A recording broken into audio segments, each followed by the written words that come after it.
every one of them that could do something wrong tonight, they did. Wow. They Wow, wow, just had an wow. off game. Well, well, I hate to hear that. Well, let me see who else we got on here. And I can see, I said, I got my girlfriend up there, Miss Brenda Love from Vicksburg, Mississippi. How you doing, honey? How you doing? Take I yourself off am mic. There you good. go. How you doing? I'm doing good today. I'm so glad. I know you said it was going to be a long day and you was tired. I'm so glad you showed up. I had to travel a couple hours to go show a $1 million house. Let me just say it like that. I Wow. go a couple hours to show $1 million house. I drive a couple of hours to go show $1 million house too. Yeah, so Yes, I I am. My girl's would. gonna be tired. Yeah, Well, you but look I'm good. You good. got your makeup on and everything. Looking for all pretty. So, Who? well, thank you, thank you, thank you. Like I said, I know I do appreciate it. And so, let me see. I don't already talked about Miss Ada over there. What you gonna say, girlfriend? Hold on. I'm multitasking, Meg. Oh Lord, she multitasking. Well, we give her a Hi, minute to. everybody. For those that don't know me, I'm Ada. It's correctly pronounced Ada, which Tanya calls me, but most people call me Ada, and that's fine. I answer to both of them, as long as it's respectable. I am the, I guess, co-admin in the group. So a lot of times when Tanya is octopusing, I'm right there in the group, answering questions, trying to guide you along, figure it out with you, act cut up. But most of the time, I'm the one that's kind of throwing new things in the group and keeping it funky. Like I'll bling something and throw it in the group, and then Tanya catches the wave of it because they want to know. Well, wait a minute, where? And I'm like, Tanya. Well, like I said, Miss over there, like I said, she's our 20-year plus expert, with doing, crafting and blinging and so forth. And she get us straight, when we don't have it right, what we need to do, how we need to fix it. Like I said, she's my ride or die and she's my right hand. And I have so much appreciated, all that she has brought to our group. I think that the retention for people showing up and such is largely in part due to the amount of engagement that she provides when she doesn't, like I said, she doesn't have to. And so I'm so thankful and appreciative for her. And thank you. You know how we do. You're welcome. I actually enjoy it. In all honesty, I would not just do this for anybody, and it just felt natural. I just, I mean, she didn't ask me. I just found myself doing it, and it felt natural. It really felt natural, and I kind of wondered when I realized what I was doing. I'm like, what am I doing? But after doing it, I'm like, yeah, no, nobody else can do this. I have to Exactly. do this because she knows that I genuinely care. I treat that group as if it's my very own. Yeah, So I if I think see good something people. going on with one of you guys, don't don't be surprised because I will jump in your inbox personally, like, hey, let's talk. I'll call you, whatever. Like, let's talk because the one thing that we pride ourselves on is being a sisterhood. Yes. Yeah, I Okay. think If good you people got a know good problem, people, if you and got a that's why problem, you feel so we all comfortable. got a problem. That's And right. Yeah, we may not be able to solve the problem, but we all gonna get in the trenches and lock arms and say, yeah, well, if she ain't coming out, we ain't coming out either. Exactly. The one You thing know, that I have has brought me so much joy is that, this is not a group that transcends by race, right? Like it doesn't matter, like I said, whether, like I said, we're African American, if Caucasian, you're Asian. playing, we It, about it, that life. yeah, exactly. We have formed so many wonderful friendships in Yes. this group that when I see people tagging me in other rhinestone groups that they're in, and I know that they don't necessarily look like me, that tells me that I have resonated with that person on a personal level. It has nothing to do with the color of my skin. And that is where, like I said, God is in the mix of whatever that is, right? Because he don't see color, right? We are all human beings. You cut me, I bleed, right? And so, like I said, Russeline right here, she's off camera. But like I said, there she I'm an all white girl. That's right. But we have connected. We have bonded. I mean, me and this girl right here, like right now, I mean, like I said, we almost like, again, messaging each other daily. What's going on? What you doing? Hey, did you hear what happened on over here? Whatever. And when she reaches out to me, or I'm sure I reach out to her, like I said, I'm not looking at what's on the surface. I'm looking at who the individual is that I'm dealing with and whether or not we have that same level of respect. And so that's, again, the thing that I so am happy about, is that the fact that this group is about what it is, what it is. Yes. Like and you Brenda can come said, in and be good yourself. people resonate with good people. That's right. Yeah. That's right. Yeah. Yeah. So anyway, let me see. So I always get this wrong, but so I know it's knee on the end. Let me see. It's Stellini. It's Tessa Lane. No. Tessa Lane. She put it in. No, she put it in a thing that she says how you pronounce her name. And every time I saw it, and every time I see it, I keep saying it to myself, and I said, I'm gonna get it right. And I got it wrong. It's Selene. Selene. See, I almost had it. I almost had it. Selene. So the T is silent. Yes. Yeah.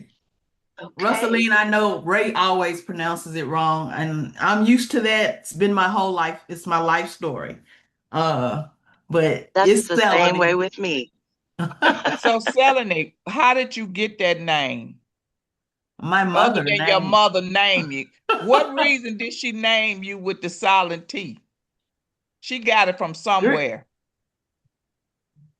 Story goes, African tribe, Northern Africa, was Selene. And she saw that, read it, and liked it. There was a book. She read the book, liked the name, and that's where my name came from. Selene. And it had the T as well. Yes. Okay. I used to have the actual book, but I don't have it anymore. But I used to have the actual book. So you have to spell your name everywhere you go to people when they trying to write it, when you say it. Sometimes. Yeah. And I'm right down the road from you. You're Vicksburg. I'm in Jackson. Oh, okay. So it's pronounced Selene. Yes. Selene. Okay. Almost like Melanie, but Selene. Yes. Selene. Yes, I have been called Melanie as well. But because I was thinking Tessaline. That's what I was thinking.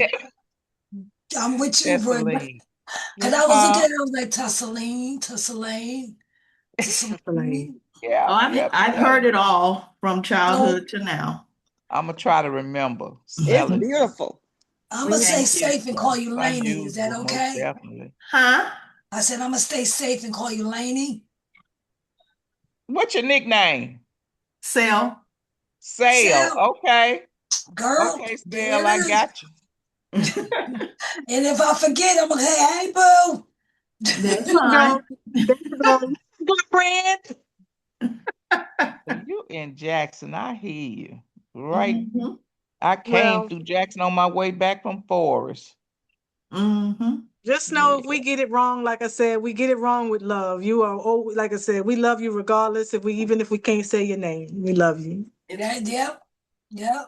All right. Who else I got on? Kateri got her mic muted over there.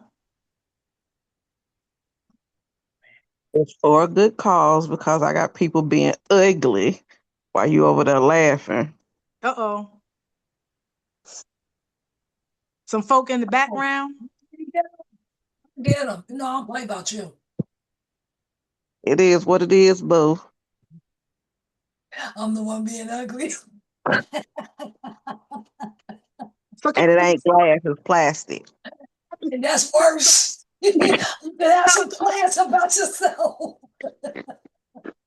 All right, don't make me have to put the two of y'all in timeout. I Yeah, stay you in know it. time.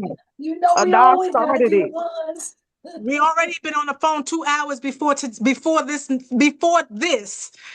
I don't know what I'm talking about. Yeah, okay. Plead the fifth.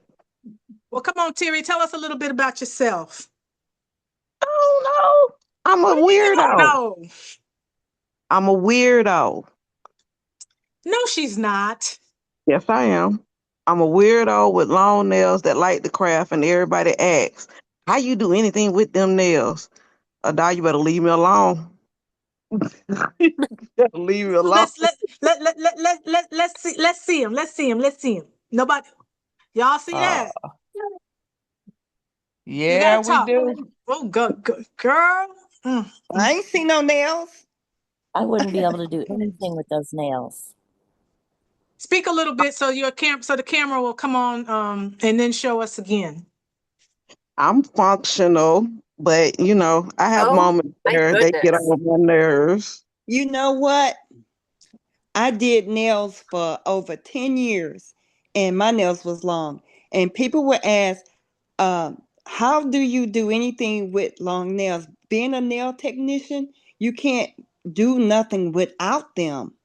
Yeah, You know, I'm because afflicted without them. you become so used to them being. But if you were to cut your nails off, you would be lost. Cut them every 4 years.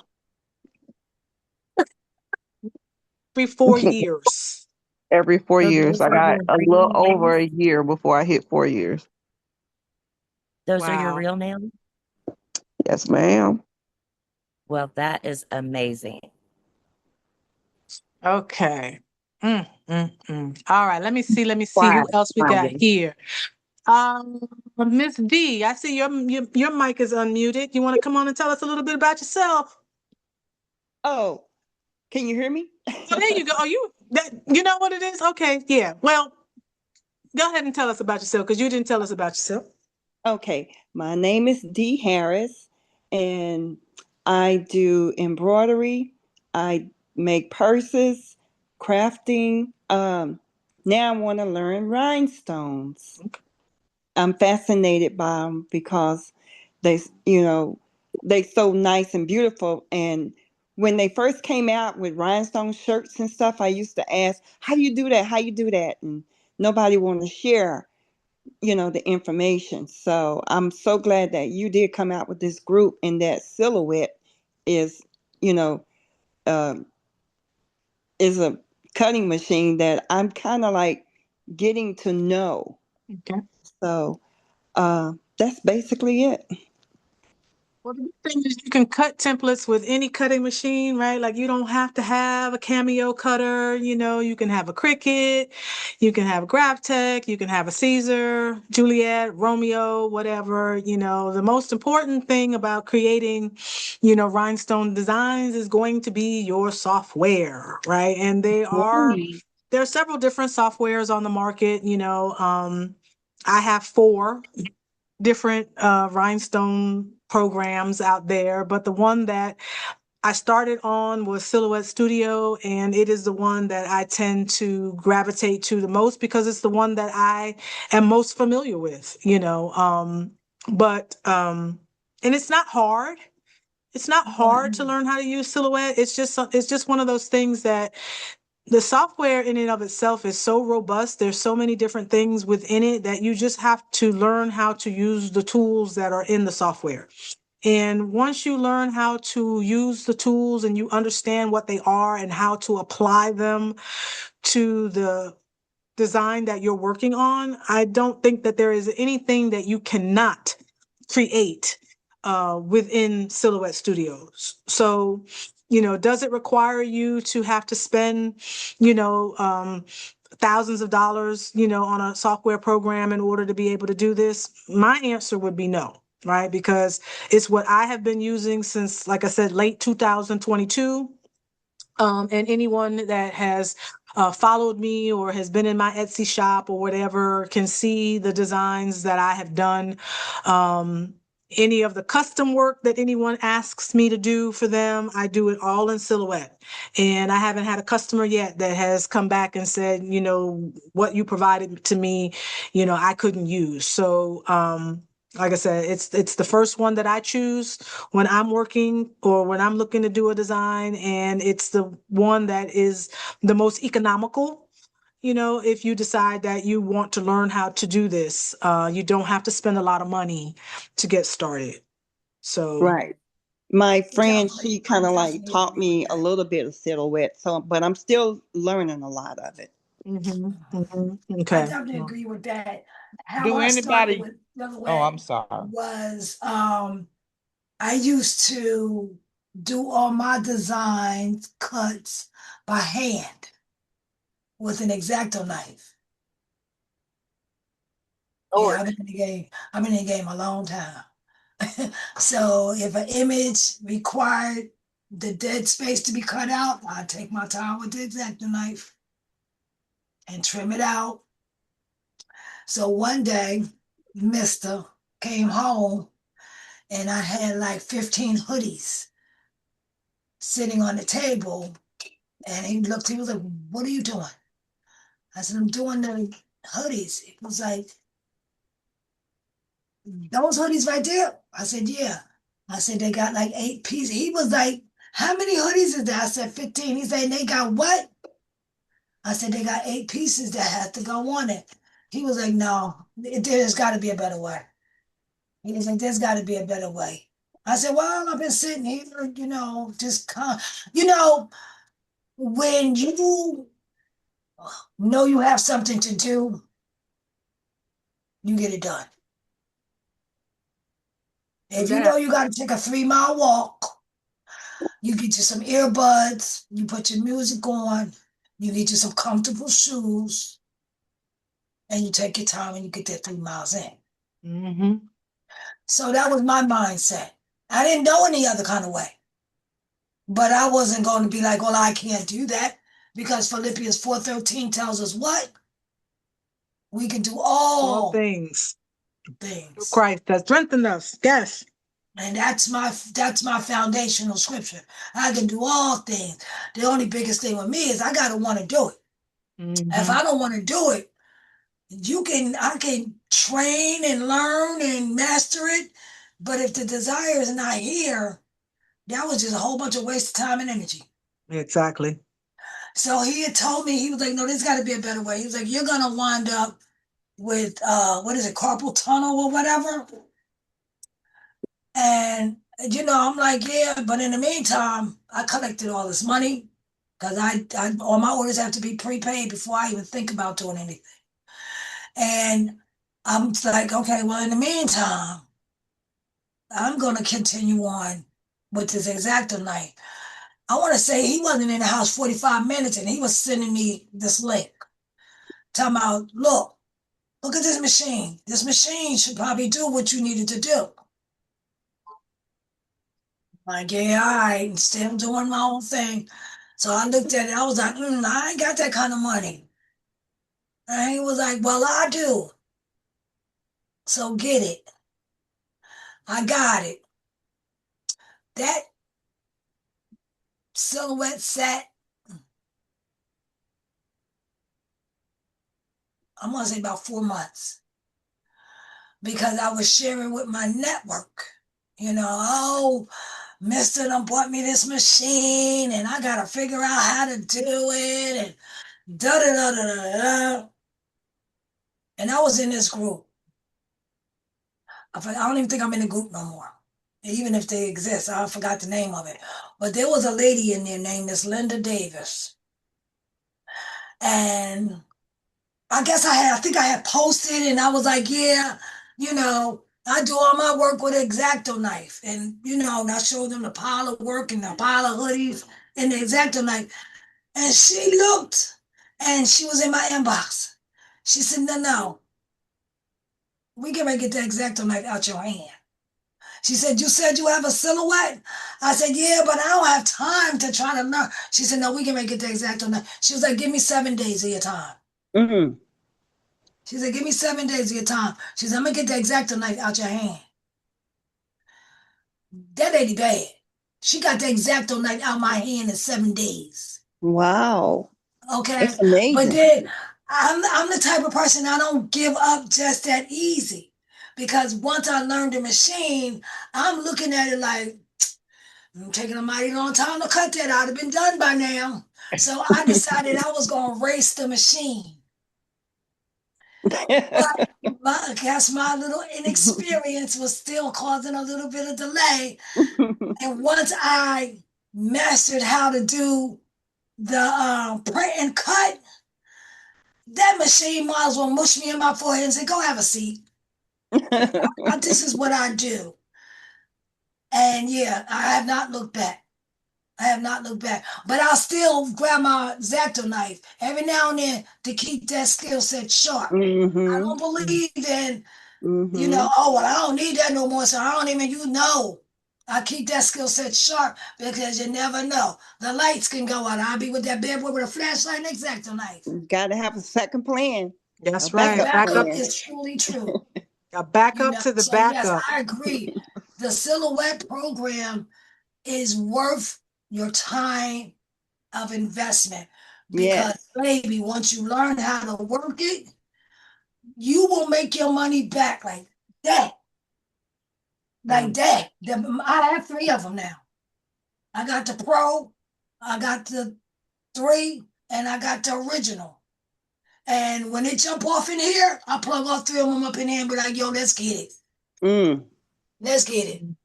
So yes, if you're thinking about getting it, get it. I promise you, you won't be disappointed.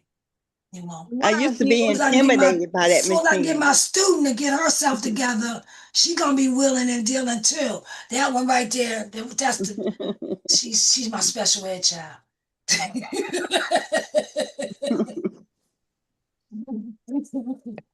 Oh, Lord.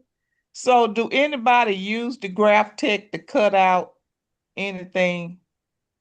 We have several people in the group, like not well, in the school too, but also in the Rhinestone University group who have graph tech cutters. So Felissa Monty, she's the one that's been posting in the group most regular about her her cutting machines ain't acting right after some computer update or whatever. But I know she has a graph tech. If I'm not mistaken, Licia, also Yvette has a graph tech. So there are several people in the group who have graph tech machines. So, if you're having an issue or what have you, I again, bought use the group one and ask questions. and put it together, and it's sitting over there, ain't never been turned on. I got the software they sent me, but I ain't had a chance to even do nothing with that. Well, you got a lot of I stuff going on over there. You got Yeah, the I new got a DTF lot of stuff business going on. getting up and off the ground and such. And that's Yeah. another thing that I want to be able to well, before I do that, let me go ahead and get through all of our introductions and such so everybody has an opportunity to, to speak. And so Mindy, is that you? Maybe. She talking about some maybe. You driving? What are you talking about? This is what, see, this trying to do you, they try to play you and stuff, right? So that you be like, let me see if she really knows who I am. I see you.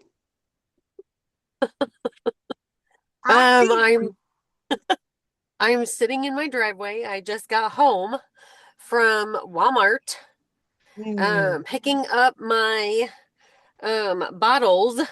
Tanya, yes. They only had 9. Did you find the ones with the flat top, or did you find the ones that have the little pump on them? They have the handle. Yeah. Is that what I you're want the talking ones about? with the flat top. I know. And I've been looking. I'm gonna do some more looking. But I needed to get some because I needed to redo the way I have them. But anyway, I'm Mindy, and I've been I can't say I've been rhinestoning for 3 years, but the first project I did was 3 years ago. And I love it. It's not perfect.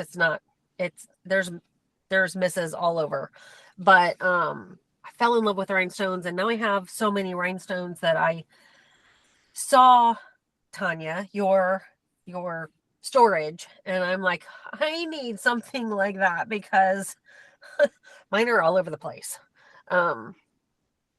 But yeah, 3 years ago I did an entire cup, and haven't done anything since.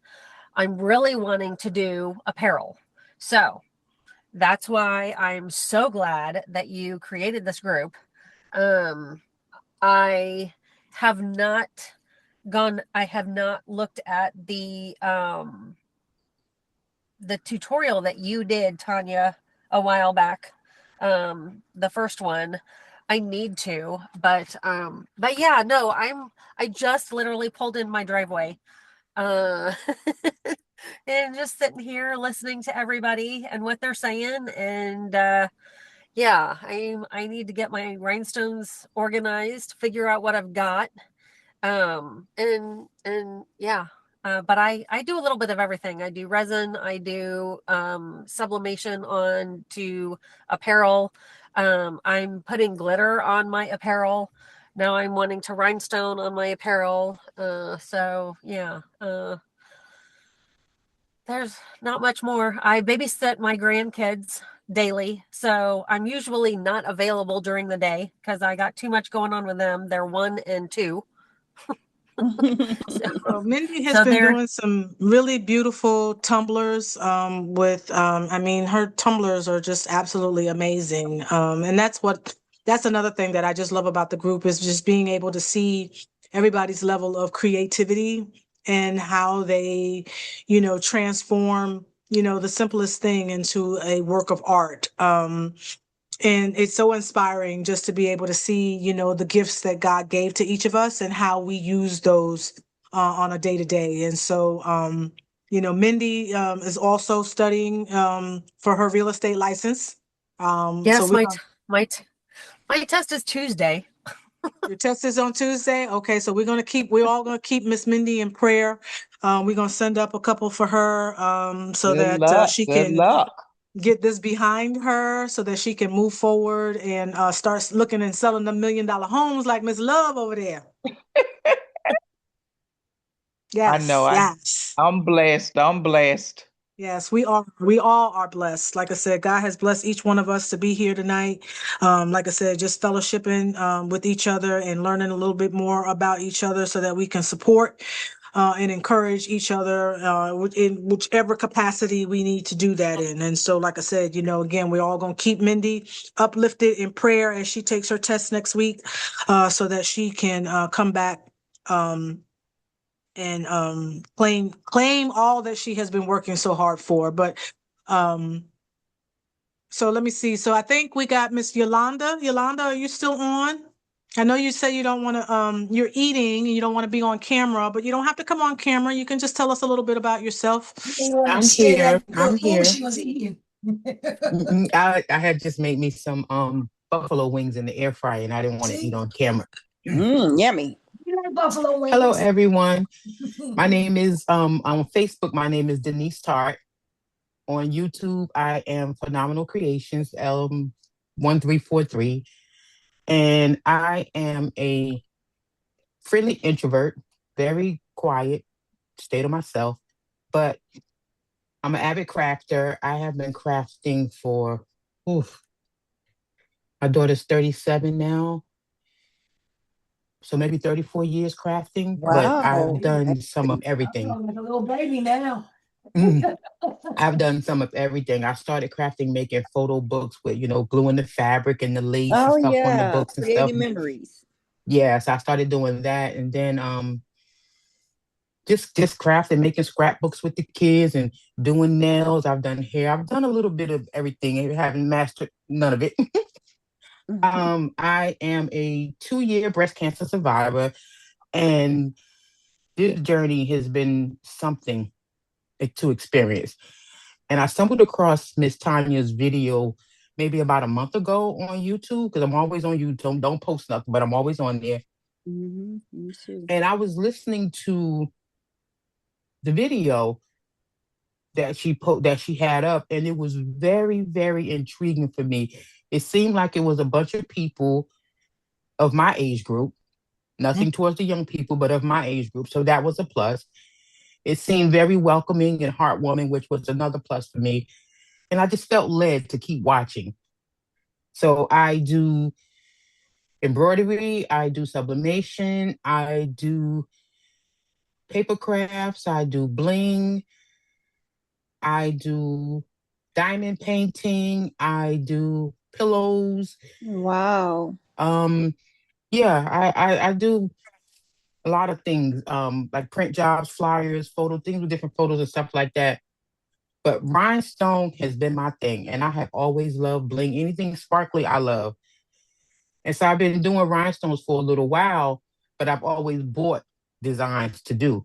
Yeah. And now I want to get into learning to do my own, create my own design. So I've been watching a few videos, watching Miss Tanya's videos, and her testimony the other day from the coffee hour that she did the other day really spoke life into me because our testimonies are somewhat similar. I was forced into retirement immediately after completing my treatments.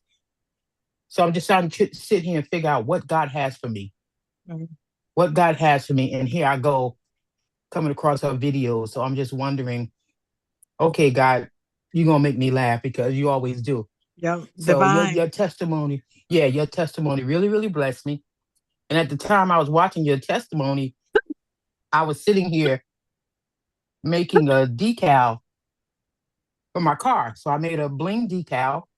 Oh, do us a favor, sweetheart. Can you turn your blur off? Because when you have your blur, how do I turn it off? Your background blur, when you do that, we can't see it. Now, how do I turn that off? Because you got to help. If you go into the little setting for video,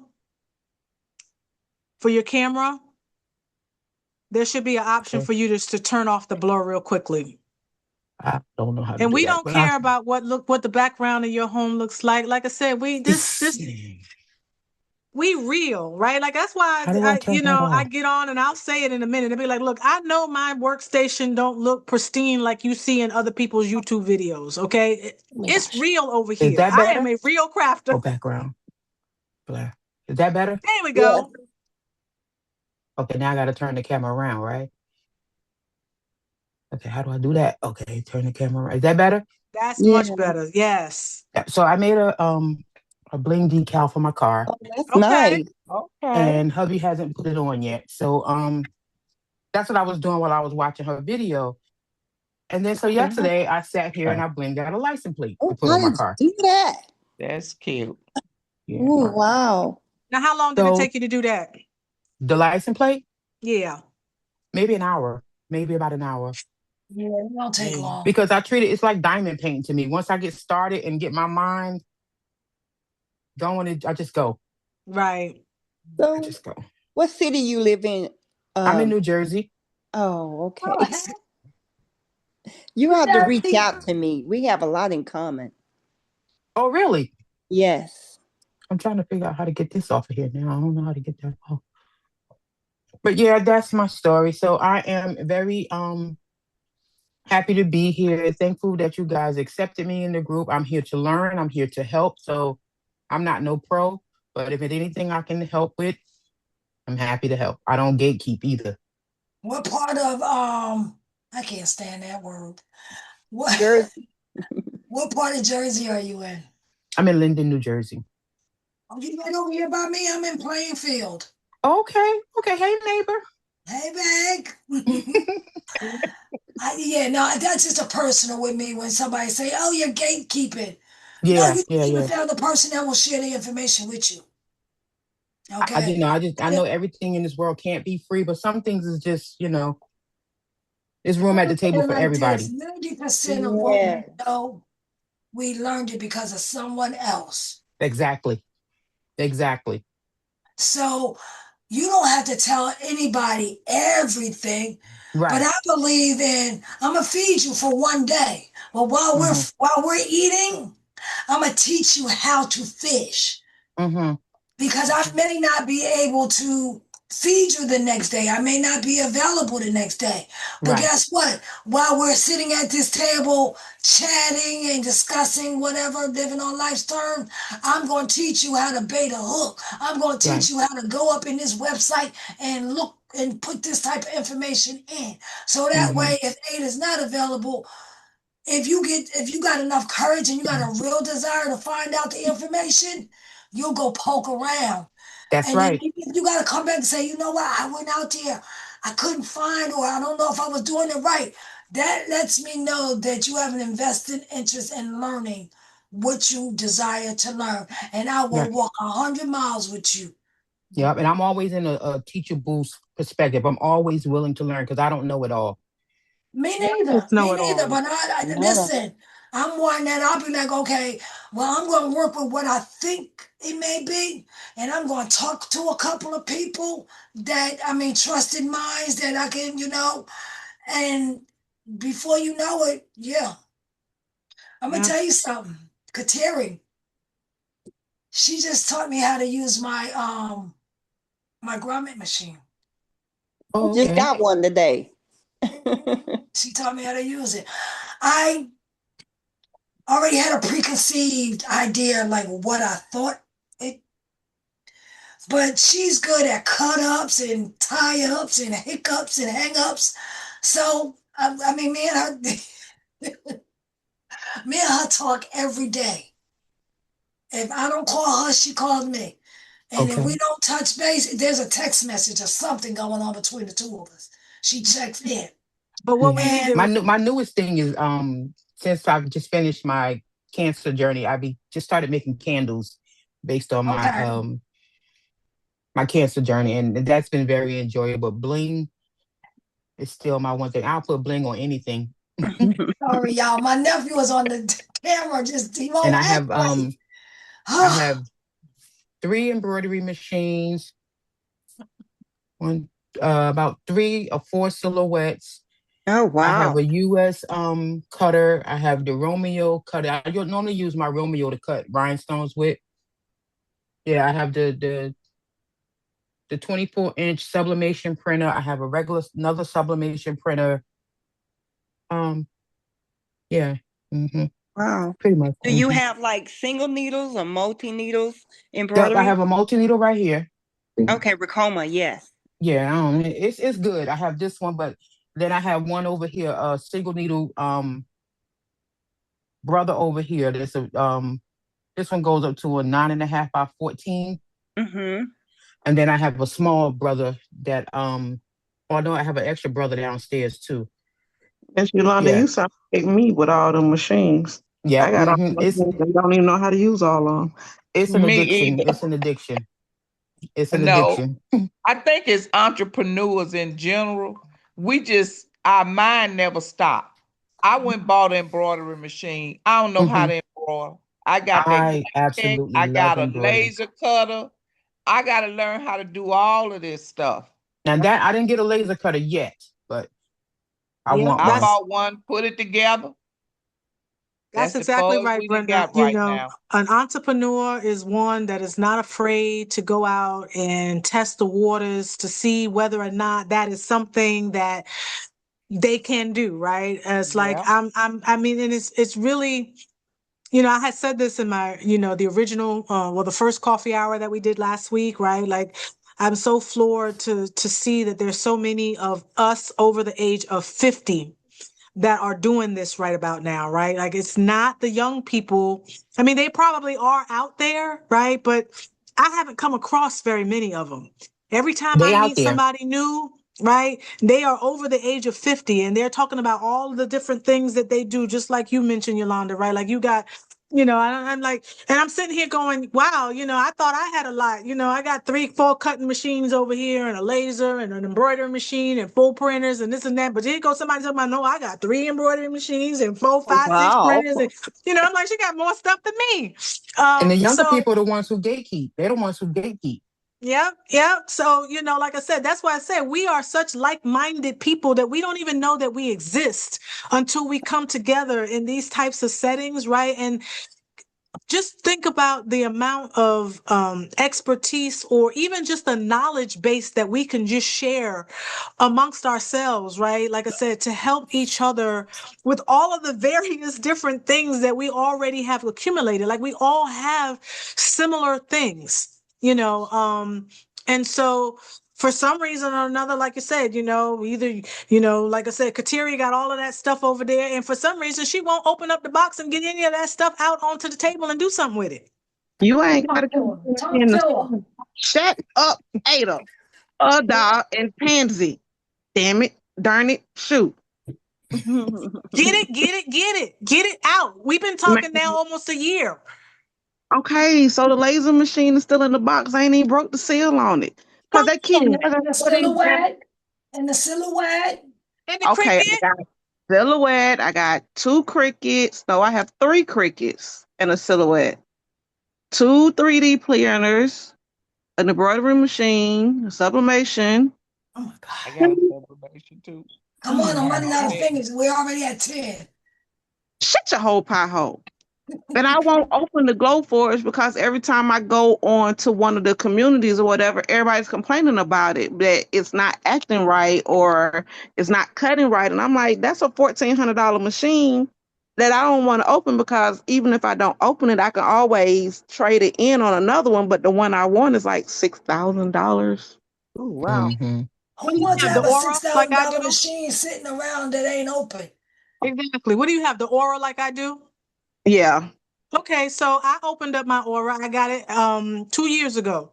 I bought it because Michael's was having it was Christmas time, and Uh-huh. it was one of those, it's one of those products where you don't normally get any discount on it, right? But if you opened up a Michael's credit card, they were letting you use a 20% discount for opening up a new card on any item in the store. So I was like, you know what? I've been eyeing, this laser printer, and it's on sale right now for $9.99. Let me go ahead and get that 20% off and save $200 more on it, right? So I got the printer, I got the filter and all of that, and a bunch of proof grade stuff or whatever. And there's nothing wrong with the printer other than the fact that it's limited in its capabilities as to what the Glowforge Pro can do, right? So if you bought it with the intention thinking you were going to cut clear acrylics and mirrored acrylics and things of that nature, then yeah, you're going to be sorely disappointed. But it's a good cutter. I mean, like I said, for the things that, especially, I've only used proof grade materials in it, but for the things that I have bought, I mean, I have cut, I haven't had any issue with it. Well, they even having issues Get with it the out proof. of the box. Yeah. Meaning? No meaning. I mean, like I said, this is our time. If you scared, say you scared. I already said that. Mind your business. Nope, you is my business. I'm like, God, Unfortunately. we've got to start taking advantage of the opportunities that God has presented before us, right? Like this window is now open for us, right? It's not going to stay open for long. It's Right. not.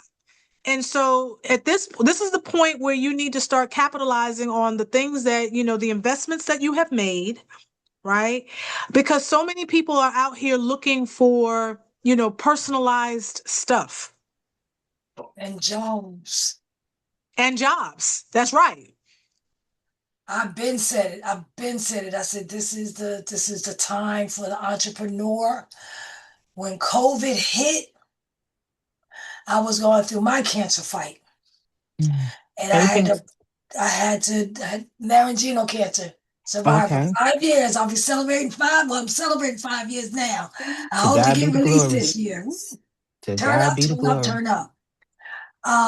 But after I got finished my treatment, because my family would not even let me sit at my desk. They were like, no, because she's creative. She will be sending emails. She'll be talking about she designing something. Like, don't even let her sit there. And they threatened to come unplug my computer. And I looked at them like, okay, now we're going to fight. You messing with my equipment. So when I did gradually step back into it after I was done with my treatment, I found out that nobody had nothing. They didn't have hoodies, they didn't have jackets, they didn't have shirts, and I had it all. So I just jumped back out there, and before I know it, My customers was walking out of here with cases.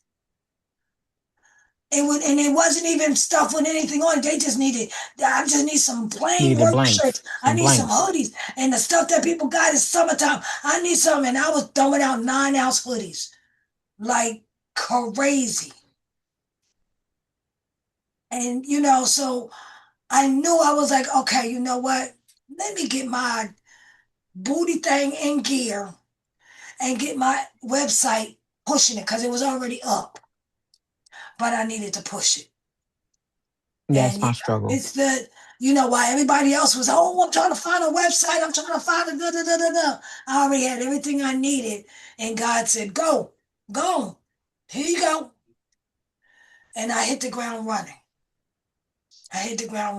So if you are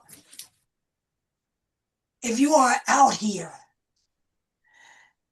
and you're looking for a additional job, or me, I left corporate because I just couldn't do the political crap.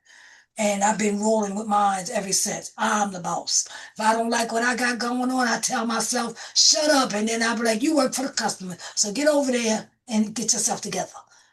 Right. But this is where it's at. Look at the economy. Look at everything that's going on, how people are losing their jobs. If you got any type of talent, skill set, know-how, baby, it's in you for a reason. Use it. That's right. I don't want to hog up the, our time and everything, but, and Yolanda mentioned this, I shared this, my testimony, the first time, but, again, for those that don't know, I had a very good paying job, not quite six figures, but almost there, and I never thought in a million years that I would ever get to the place where, I would make that type of salary, anywhere. And I worked for a nonprofit, and,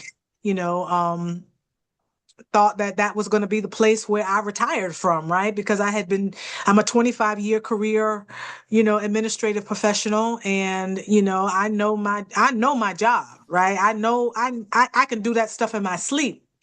But woke up one day, did what I was supposed to do, headed to the office, sat down, and next thing I know, my supervisor's talking about, can you come see me in my office? And I'm like, okay, and I'm not thinking nothing of it. And, the next thing I know, I'm getting my walking papers, and I'm like, what? And just like I said, I could not comprehend what was happening at that point in my life. I'm just like, why me? I come to work every day. I get up, I come in here when nobody else is in here. I'm doing my job. I'm doing exactly everything that you asked me to do. Why would you then all of a sudden tell me that you no longer have a need for my services? And so, I had to wrestle with that for quite a while, because like I said, all I ever known was work. That's all I've ever known. And, I came at home, and, I said, okay, well, I'm not going to, I said, they gave me severance or whatever. I said, okay, I'm going to be okay, right? I got this little bit of severance money. So it's like I'm getting paid for the next couple of, months or whatever. And, surely by then, everything will be right back to normal, and I'll get a job, and everything will be right as rain or whatever. And I'm applying for jobs, and ain't getting no callbacks, and I'm like, you talk about you looking for an experienced professional to do the job. You want 5 years plus experience. I'm coming to you with 25 years of experience or whatever, and I don't even get a callback, right? And I had to wrestle with that. I'm like, what in the world, and I just prayed and prayed and prayed, and I'm like, okay, God, what is going on here, and it took me a minute, but it finally clicked to me that, like I said, I had to stop saying that I lost my job, and I had to start saying that God removed me from my job. Right. Mm-hmm. And he removed me from my job because he had a bigger picture. He had something bigger in Better. store Mm-hmm. for me. I just couldn't see it. Right. And I was so hung up on the fact that this job brought me stability, and it's, and it's what I had done for over 25 years, not necessarily at this one place, but over that period of time, that's all I had done. And that's what I knew.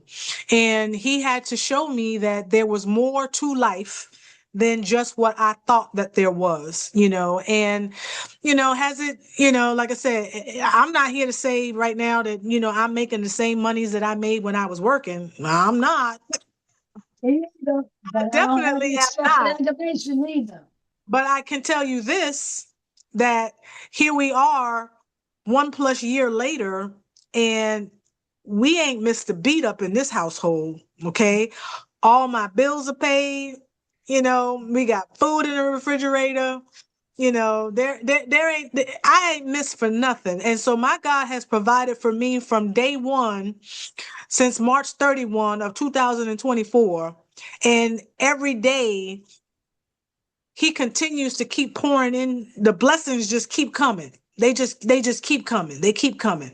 And so I just say, you know what, if I just continue to walk this path that he has put me on, right, and just believe in what he has for me, then, I'm gonna be all right. And so that's why I say, if this is within you, if you have a passion for crafting and you love this more than you love life itself, he's trying to tell you, like, do something with the talent and the gifts that I have given you. Gave you. Yep. Amen. Okay, Amen. don't let that stuff just sit on the shelf and collect dust. Because there are people out here who want what you can provide. So do. Let me share something with you Good guys. passive income doing that. Let me share something with you guys, that how God showed me where I was going. I worked for Johnson & Johnson. Never worked for a corporation ever in my life. My mother passed away, and they opened their doors to me. Well, I'm very studious, and I needed something to focus on. So I learned their product code, their product catalog for the line that I was working on, to the point they gave me the nickname Miss Quarters, because I could walk past you and you could be on the call with your customer, and I can overhear you looking for a product code, and I'd spit it out and keep walking. And they would, what? But that's what I took and focused on. So one day, I had made up a bunch of shirts that was supposed to have been for my family and friends for Christmas. And when God told me to do it, I talked to him like I talked to you guys. I'm like, yeah, right. What am I going to make? What am I going to use to make these shirts? He said, all the emails and all the pretty pictures and all the scriptures that people sent you, put them on shirts and give them back to them. I said, okay. Well, I did it. I didn't even count to say, oh, I need 20 shirts. I just made a whole bunch of shirts. And everybody got a shirt. And at the end of it, I had piles of shirts. So I'm like, okay, Lord, what am I going to do with these shirts? He said, take them to work. I'm obedient. He ain't got to tell me but once, because I don't like to be chastised. I took them to work. One of my coworkers came over and she was talking to me and she was looking through the shirts. She was like, these are nice. Are you selling these? And I'm thinking to myself, all right, Lord, now what? And he said, tell her, yeah. And I said, yeah. She said, oh, gosh, this is great. She was like, my mother's birthday today and I haven't had a chance to buy her anything. How much? And again, I'm like, oh, come on now, God, you're doing too much. What am I supposed to tell this lady? And he said, $15 each. 15 each. She was like, I need 3 of these. I said, okay. Them shirts went out the door. The next day, she came back and she said, I wore one of them shirts to my choir practice and my members went crazy. We want to know, do you take orders? Because we would like to celebrate our 1-year anniversary in your shirts. So now I'm sitting there like, all right, Lord, I don't know what you're doing, but I'm down for it. I'm riding out with you on this one. Long story short, here I am 20 years later, and I'm going to show you something. Back then, I was designing in Microsoft Office. Here is one of my original designs.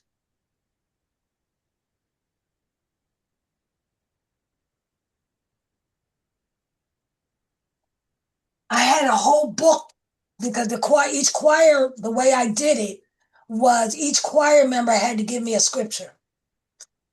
And I wasn't allowed, God wouldn't let me just take the scripture and design. I had to read that scripture. I had to go to the Bible and read it for myself. And sometimes I'd have to read the whole chapter. But for where I was at in my life and what he was trying to do with me, my obedience was completely required. Sometimes I could read the scripture, get the message, and design. Sometimes I'd have to go ahead and read out, and then he would release me to design. Each person, and there was over 30 people in this choir, each person had their own scripture. Each person had their own design. So, paid me, no problem. Boom, easy transaction. And I remember asking God, I said, Lord, I would really love to see the shirts I made. Boom, here come the lady again.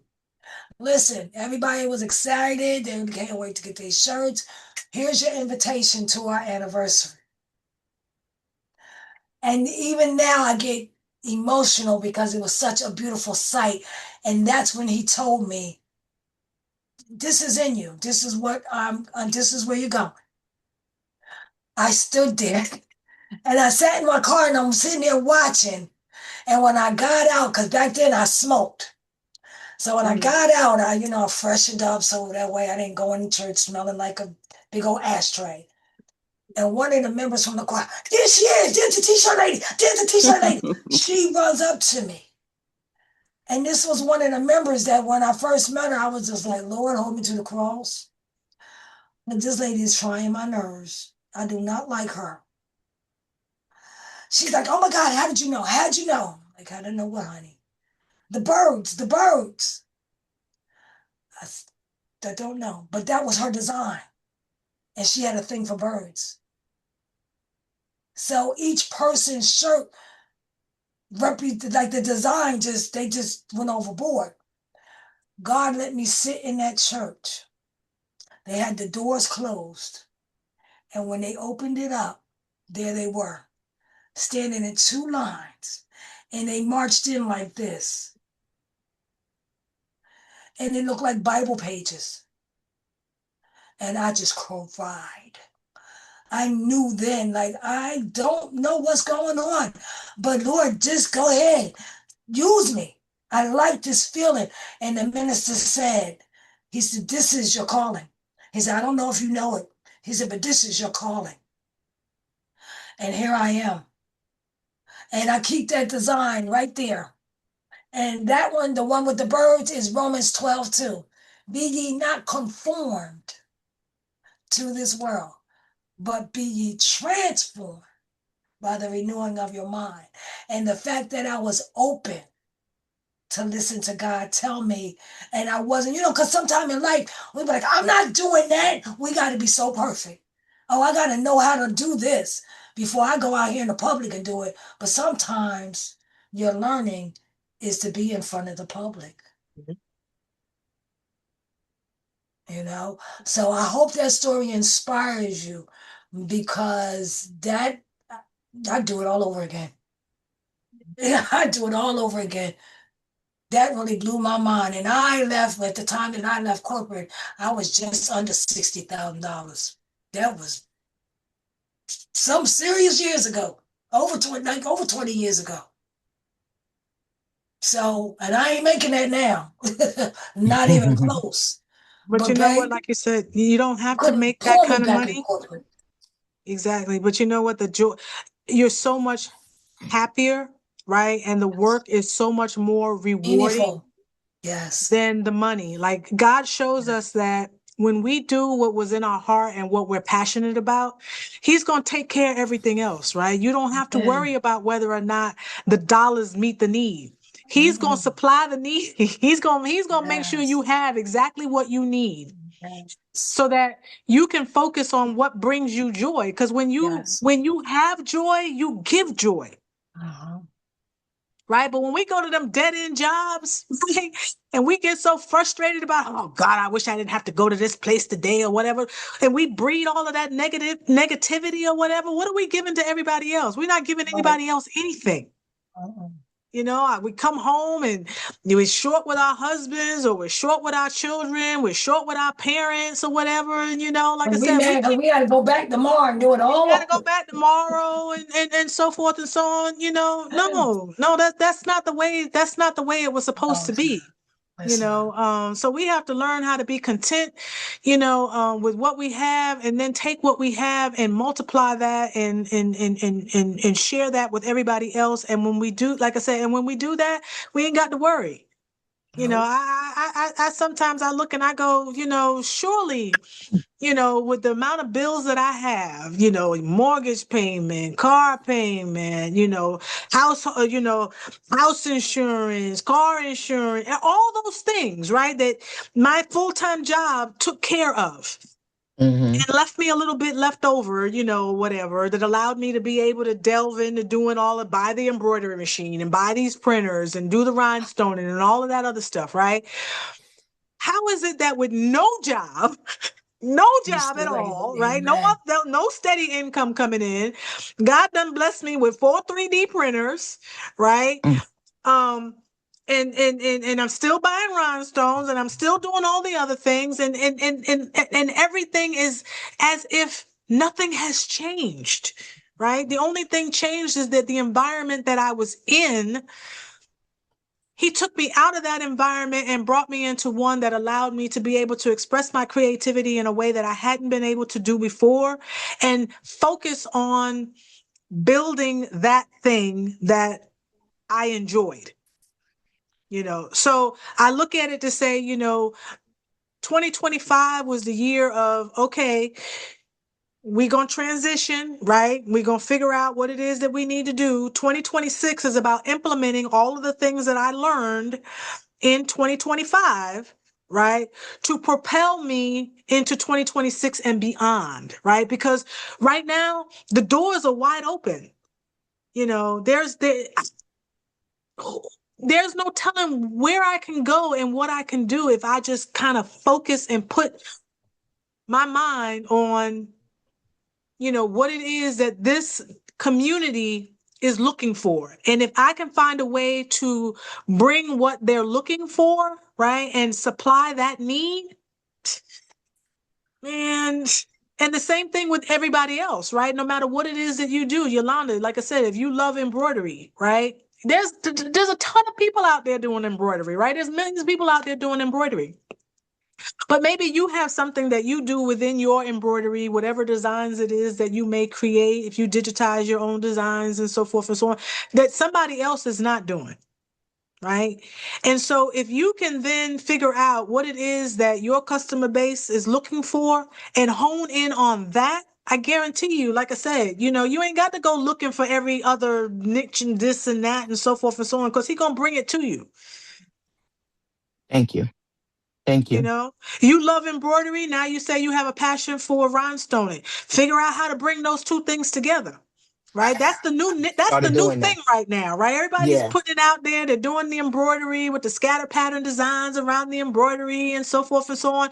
If that's the new thing, figure out what that is, and then figure out what you do different about it, or how you can do something that's a little bit different about it. Maybe, you know, like I said, you know, it's religious phrases, or maybe it's something. Whatever it is, whatever makes you happy about doing it, do that.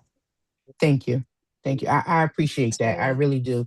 I just wanted I'm in a meeting. I did the best I can with really quick, because I gotta go. I gotta get my time in with husband before he goes to bed. Yes, I understand. So want to spend some time with him. But I just wanted to first of all say thank you for this Zoom meeting, and thank you both for pouring into me, because everything you both said, I needed to hear that.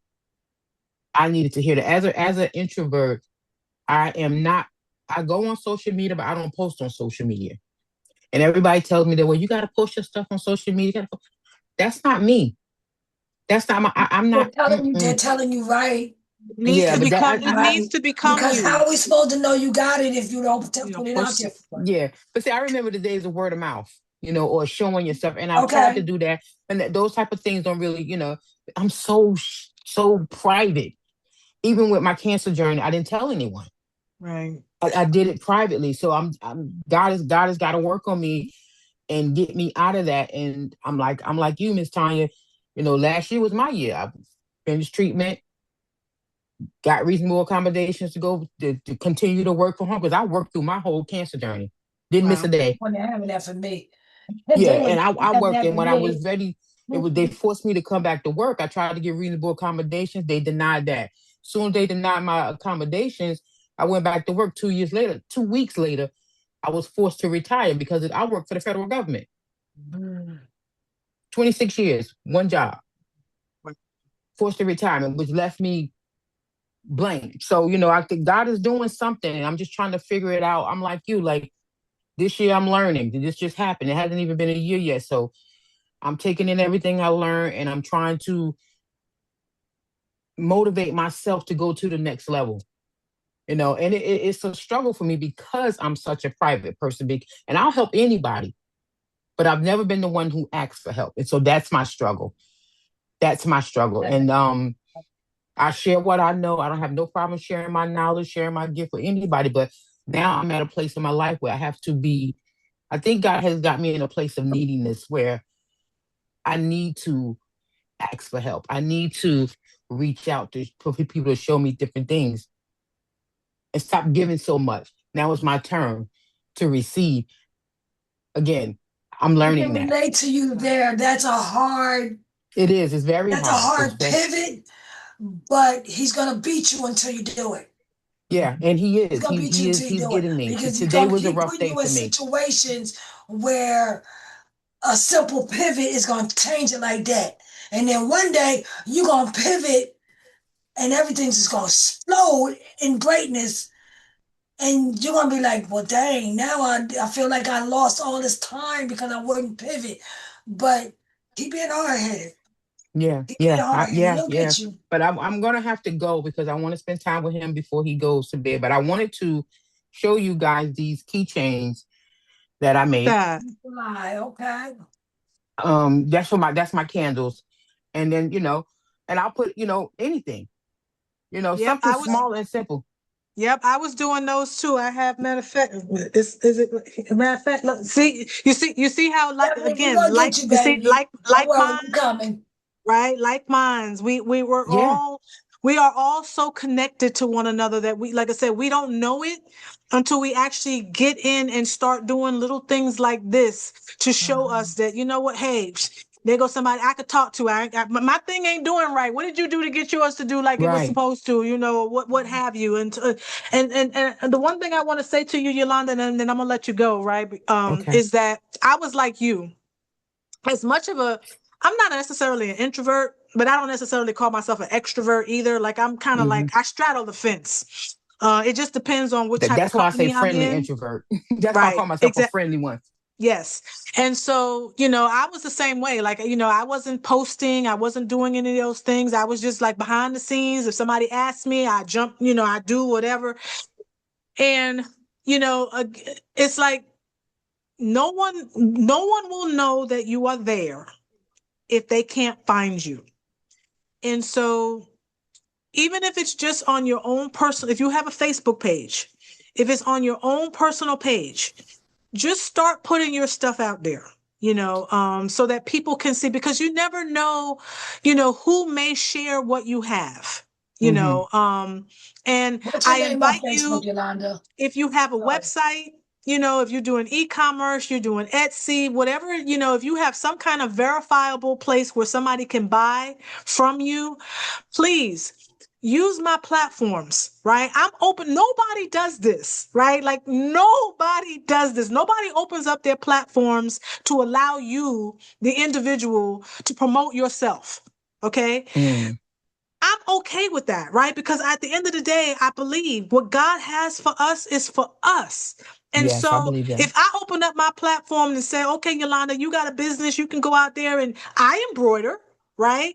But I'm not really as comfortable with my embroidery as somebody else. And so if somebody is looking for something and I know somebody that does it, I want to promote that person. I want to be able to get that person some business or whatever, because like I said, as I build you up, he's going to continue to build me up. And so I invite every single one of you, if you haven't gone out yet on the school, to the page where I have posted for the business member community, put your stuff out there, put your social media links, TikTok, Instagram, Facebook, whatever, Etsy, Shopify, so that people can find you. We should all be following each other. Exactly. That's how we grow. We should all be following each other. That's how we grow. And Is you everybody saying in you school got, already? let me say this for a minute. Yolanda, you say you got 3 embroidery machines. I just got an order for 80 Corps of Engineers, hats, aprons, and the shirts. I don't even know how to embroider. So there goes some money we can make. I can help you. I can teach You two you. can get together. You can teach her how to use her machine. Yep, sure can. Yeah. But I look, Yolanda What kind of know machine how you Or to you have? do can it. sub it out. But You can we sub can it out to still do, Yolanda. yeah, we can make this money. And then they What got kind of another machine you have? Okay. what that machine is I bought? Huh? A what? It's a single. He's my husband said I bought it off a marketplace. It's a single one thread needle. machine. Yeah, one That's needle. fine. Yeah, Brenda, but what did I say to you when we first met? Right? When we first met, like Brenda came to me for some one-on-one teaching on how to design rhinestone silhouette. And what did I say to you? Is that I am wanting to build a network, a community of places that if you can't do it, you know somebody within this community that you can then outsource that work to. And then what does it become? It becomes a win-win, right? You got the business, but you can't do it. So now you can go and say, hey, Yolanda, look, I got this customer, like you just said, I got this customer that's got this order. I'm not going to be able to fulfill it. How can we work together in order to secure this and keep it within this community? Yeah. You ladies, do me a favor. I want to get Stephanie Russell on the floor for a moment. She's got a testimony, and I'm kind of interested. Yes, I just saw her come up a minute ago, and I'm like, yes. Come on, Steph.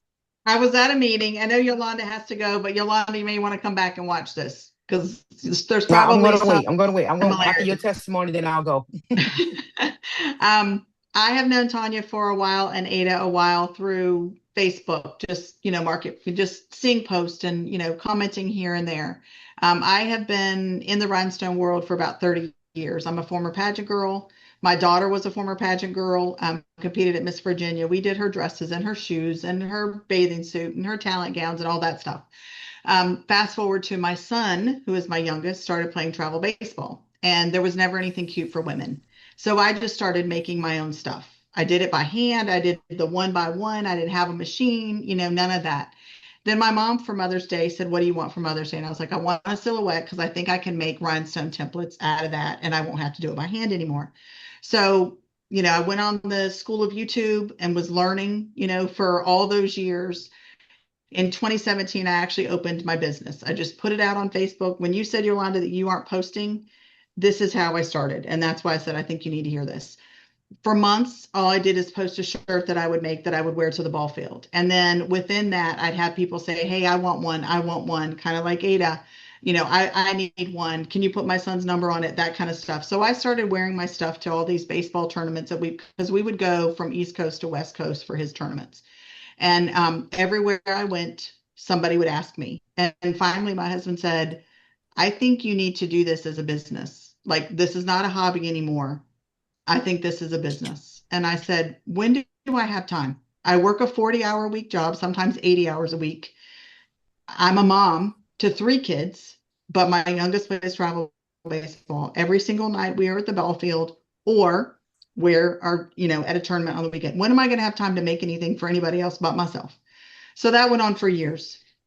Then COVID hit. Of course, my day job that I had, I worked for a health insurance company and I was a project manager and I used to be an admin, executive admin So I'm great on the administrative part of things. I can like organize you. I can, do all that stuff. Excel spreadsheets, like all that. And COVID came and they sent us all home. And I was like, well, I'm not playing baseball.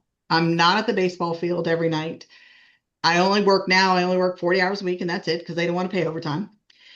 And so I said, well, I'm going to teach myself how to finally make a website since I was doing all this stuff over Facebook Messenger. Everybody was messaging me, hey, I want this. And everybody would ask, do you have a catalog? Do you have a website? I'm like, no, I don't have time. You just tell me what you want and I'll figure it out. I don't have a website, right?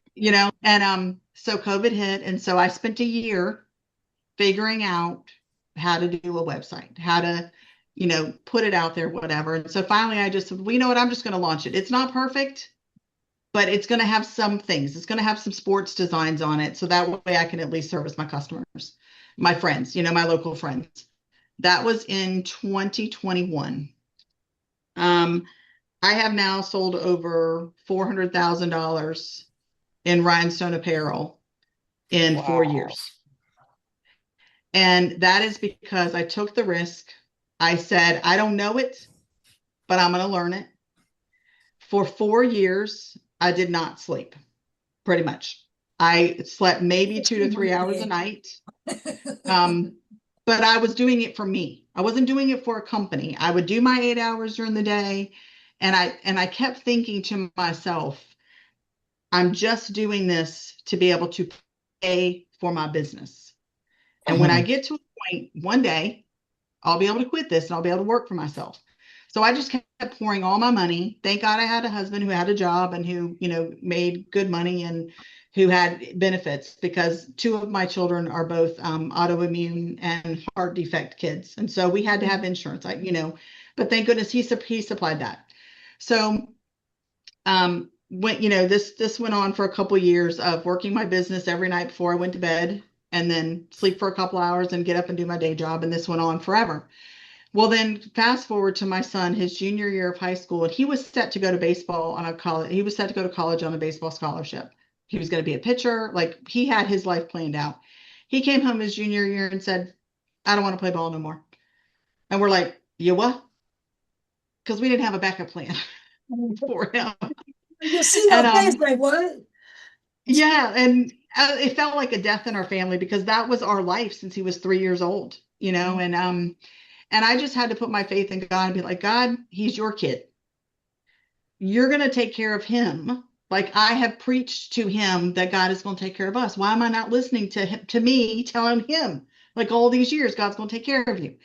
Yeah. Like then your kids come around like, hello, hypocrite. You always keep saying that God takes care of us. And then I'm kind of listening. So it really hurt for like 6 months. Like we all had to adjust. Like we're like, what do we do on Saturday and Sunday? Like we didn't have a life outside of baseball. Been there. Yeah. Like that's who I was. I was the baseball mom. Like everybody knew me. Like that was my social activity, at the baseball field and all these things. Like, and I was like, oh, because I'm a type A extrovert all the way. My husband is a introvert, and like we're yin and yang. But so I just had to figure out like, what am I going to focus on now? And at that point, I said, okay, if he doesn't want to do that anymore and he's got a different thing for his life, what am I going to do? Because now my identity is gone too. So I just started putting my focus on rhinestones, learning all that I could and learning the business side of things, because I was always like fly by the seat of my pants. Let's do this. Let's do this. I'd have this wild idea and I'd be like, yes, let's run with it. Like no research, no trying to figure it out, like no plan. Because all day long I planned, as a project manager. And I was like, I don't want to do that in my business. I'm tired of that. I want to do something else. So then business started growing and I was like, okay, I cannot continue to keep doing this. And I was not happy in my day job. I worked in pharmacy and I handled state contracts. The boringest job ever for somebody who's type A and loves sparkles and all that stuff. And so my husband knew I wasn't happy. And he came to me like a year and a half ago and he said, I think you need to make a decision. I have a very wise husband and he's amazing with discernment, and sometimes I lose that. And he said, I think you need to make a decision. You need to decide, are you going to work for somebody else for the rest of your life and do their dream and make them money? Or are you going to take a chance on you? And I was like, that's scary. Because I left a really good job, paying job. Like, I didn't like it, but it paid a lot of money. But I wasn't happy. At the end of the day, I wasn't happy. And the only time I was happy is when I could say goodbye to that job at 5 o'clock and go do stuff I wanted to do and serve people, because I love serving people. So I just started hustling, and I just kept praying about certain things. Each month I would be very specific about what I was praying about. And I had to always make sure that it was focused on how was God going to get glorified through it. Not how I was going to get glorified through it, but how was he going to get glorified through it? And what could I do to serve him through it? So each month I would pick a different charity, and I would be like, okay, this month we're working for this. And we would give a portion back for the charity. I didn't broadcast it everywhere because I was like, sometimes I show things that I contribute to, and other times I don't. When God tells me it's time to say something, then I say it. If not, I just do it on my own. And I just started focusing, and I started hitting the pavement, and I was like, okay, God, if I got to work for myself, I've really got to get business that comes in, consistently to be able to pay these bills and pay for whatever. But back during the COVID time, my husband saw me struggling trying to make everything with just templates and doing one-off orders and, taking all this time, cutting out the flock and all this stuff. And he said, is there a better way? Like I said, he's the thinker and sometimes I'm the doer. And I said, well, yeah, there's a better way. I said, but it's really expensive. And he said, how much are we talking? And I said, $40,000. And he goes, okay. He said, well, we're going to pray about that. And, at that time I was working. And so, we had the money. My son wasn't playing baseball. My son wasn't playing baseball anymore. So all of a sudden we had all this money because we weren't traveling every weekend, and spending all this money on baseball equipment and coaches and all that other stuff. Yeah, but you didn't spend all that $40,000 at one time. Yeah, that's the kicker right there. Yes, that's the kicker. The one time. That's the kicker. And so he comes back a couple of days later and he said, okay, go ahead and buy it. And I was like, and this is the guy who does not like spending money.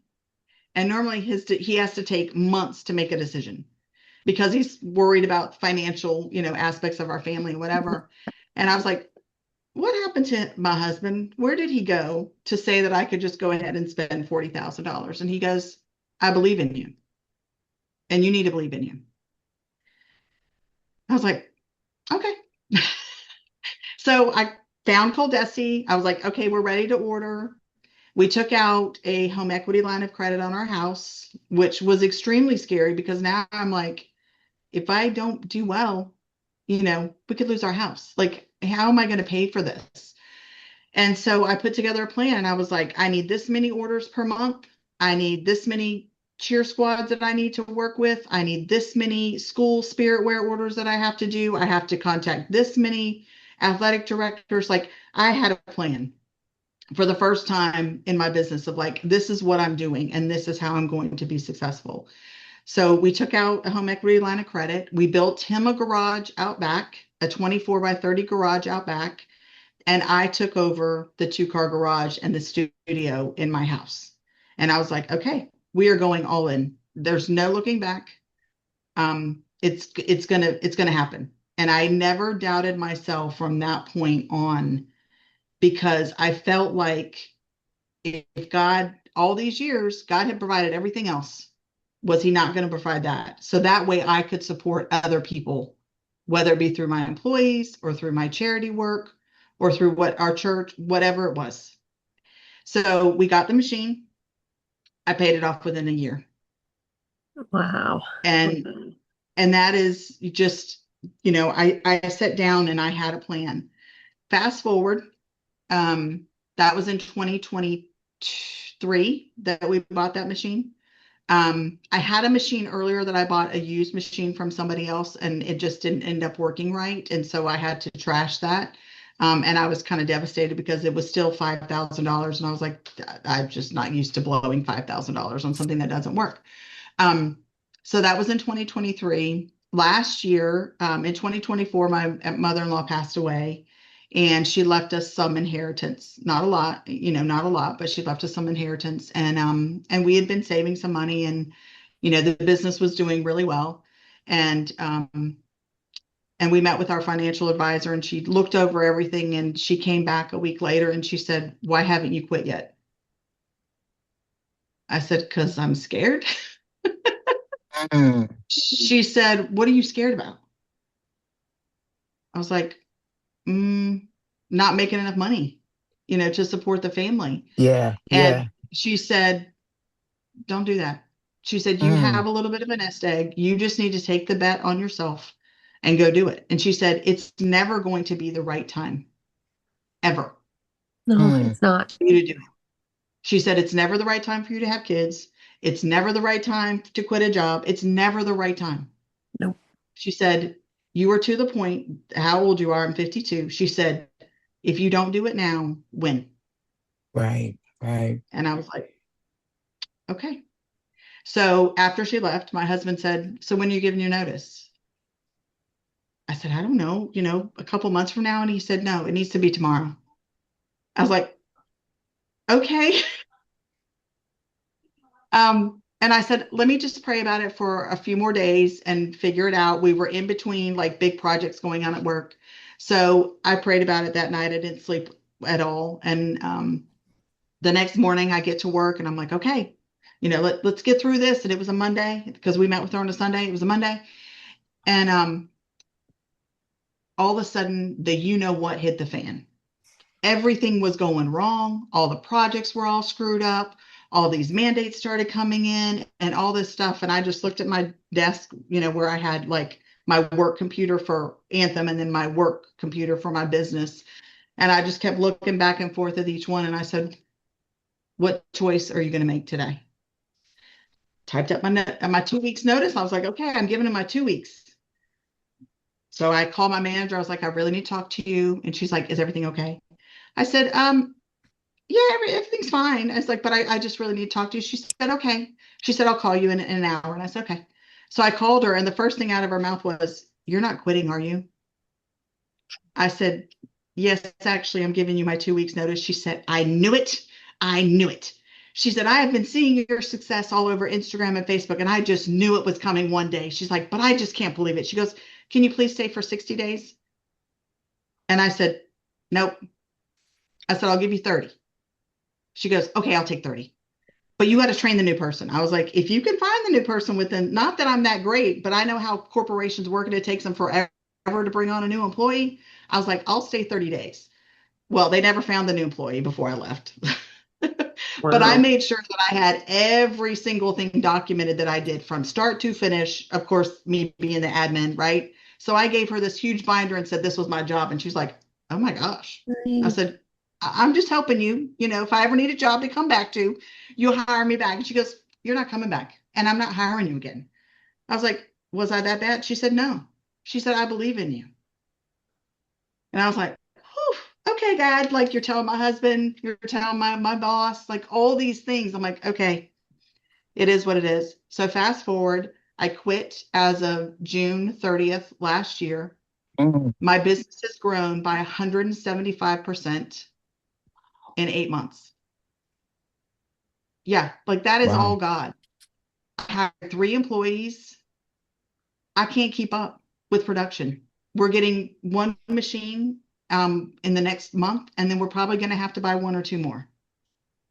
And that's all God. But that's because I took a step that I could not see and stepped out on faith to get me where I am. Now. That's where I'm at right now. I feel like he's pushing me to do something, and I'm kind of like, oh, I don't really want to do it. But I know it's coming. I know it's coming. It is. I know it's coming. Good night, So I was Yolanda. like, all right, Good night. Thank you so let much. me Yes, get good night, myself Yolanda. together. Good night, Good night, because you everyone. Have a good making me night. Good night, use Yolanda. brain matter that I have not used before. Not because I didn't have it, but the type of projects that I'm getting, the volume of work that I get. At the end of the year, I go back and I do a review and I'm like, oh my God, who was in here helping me with all of this? People, 150 shirts here, 3 and 4, 5, 6 pair of sneakers here. This going on here. I need a statue. I need a Bible. I need a this. I need a that. And I'm rolling. I'm rolling. And then when I go back and look, I'm like, where's them damn minions? Because I know I didn't do all of that. But we did. Yeah. But that's us as women too, though. We can do that. We Right. can. We can do that. Right. And But don't I mean, short. I know that Yeah. God is pushing me to be like, you're gonna start hiring. You're coming up out of your home. And that's where I'm like, no, I want to stay home. And he's like, yeah, whatever. You're coming up out of here. I'm still praying about a warehouse. I'm still praying about a warehouse, but I It's think coming. I can maneuver it here still in my house. My middle daughter's moving out, and so we're going to rearrange some more things to allow to add more machines, to be able to have a bigger production area. But I also, and I will tell you this, I also had to niche down of what I offered, and I had to learn to say no. And I had to learn to figure out what made me money and what didn't make me money. Yeah. And so for me, I am not doing flatback rhinestones on anything anymore. All I do is hot fix. How you said, And Terry, I'm your huckleberry. I'm a flat back Yeah. of roach running by. Yeah. And I got probably 1 million rhinestones in flatback. Like I got them in every color and every size. And I'll do it for fun things, but not for orders. I just realized that that's not what I love to do, and it's not where I'm making my money at.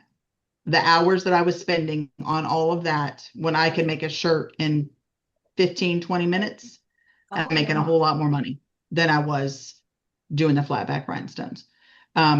So, right now I don't offer transfers for anybody else but myself because, I just have the one machine and it runs almost 24 hours a day.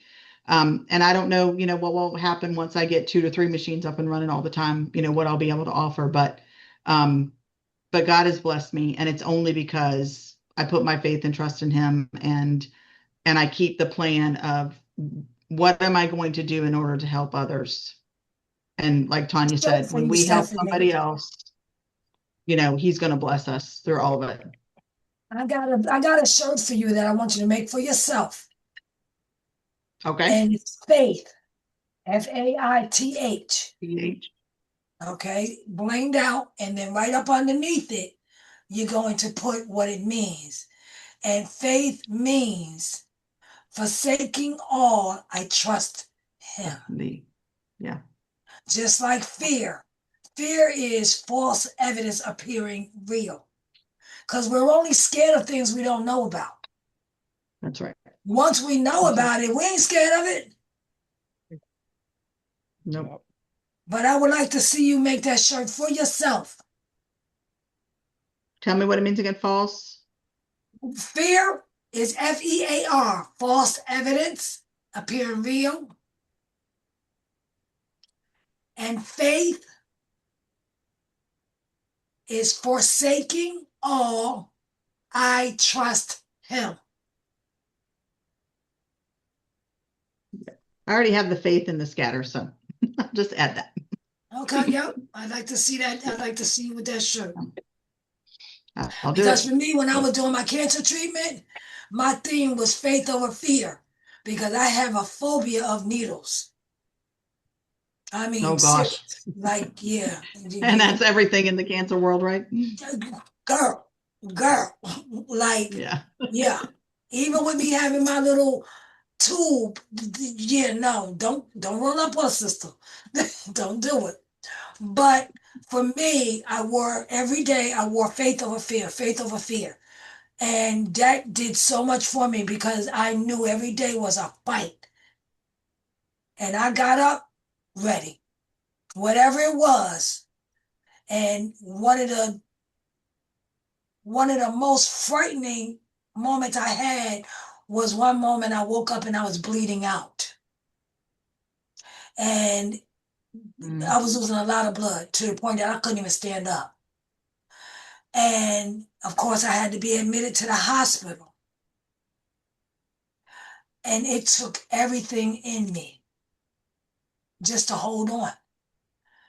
But I was like, God, I know you're not finished with me yet, so I don't know what all this is about. And as soon as, because they had to wind up giving me another IV, so the fight was on. But I was too weak. But I was mouthing off. I was going off. And my husband said, babe, say the prayer. Say the tefillah. And as soon as I relaxed and I said the tefillah, I fell into a deep sleep. And when I came out, all I remember was talking to God saying, I know you're not finished with me yet. This is not how you're not into my story like this. What's going on here? You know, it was like me telling them, like, you gonna let me do all of that and then just pull a sister plug?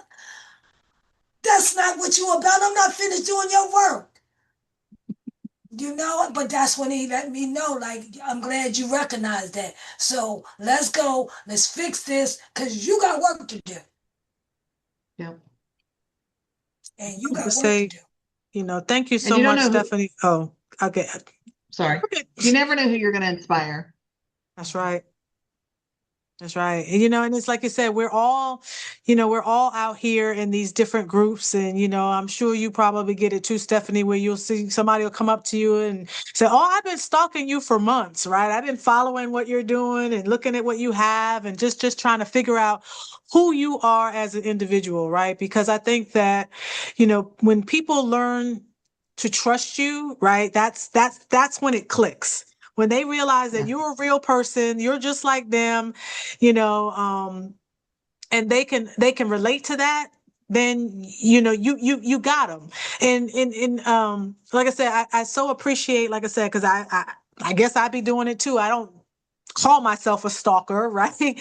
But I do, like I said, you know, I watch I watch you, you know, because I am so inspired by your story and the journey that you have been on and where you have taken your business, right? Like I said, you said you've been doing this for, you know, over 30 years, right? I'm a newbie, right? Like I'm a baby in this and only being since 2022, right? So I know that I don't necessarily should be where you are, but I am like I want to do what Stephanie is doing. Like that is my goal. I want to be able to, you know, get to be a household name. Like right, like now, as soon as when I see one of your design, I know exactly when I see. I'm like, that's Bling Owl. And that's what you I've want, been right? following you You for a want to while. know that when you put something out there, whether it be social media, somebody's wearing it or whatever, as soon as they look at it, they know exactly where that design came from. And So you're doing it, That's Stephanie, what honey. you want. what's the That's You are name of exactly doing what it. you want. Stephanie's group? Stephanie, where you at on Facebook? Bling Owl, like the bird, OWL Creations Owl is my business. Creations. Yes. That's Bling what you out? want. Owl. Bling Bling Owl, like the Owl, Oh, bird. like ow. Okay. Owl, yeah. Yeah.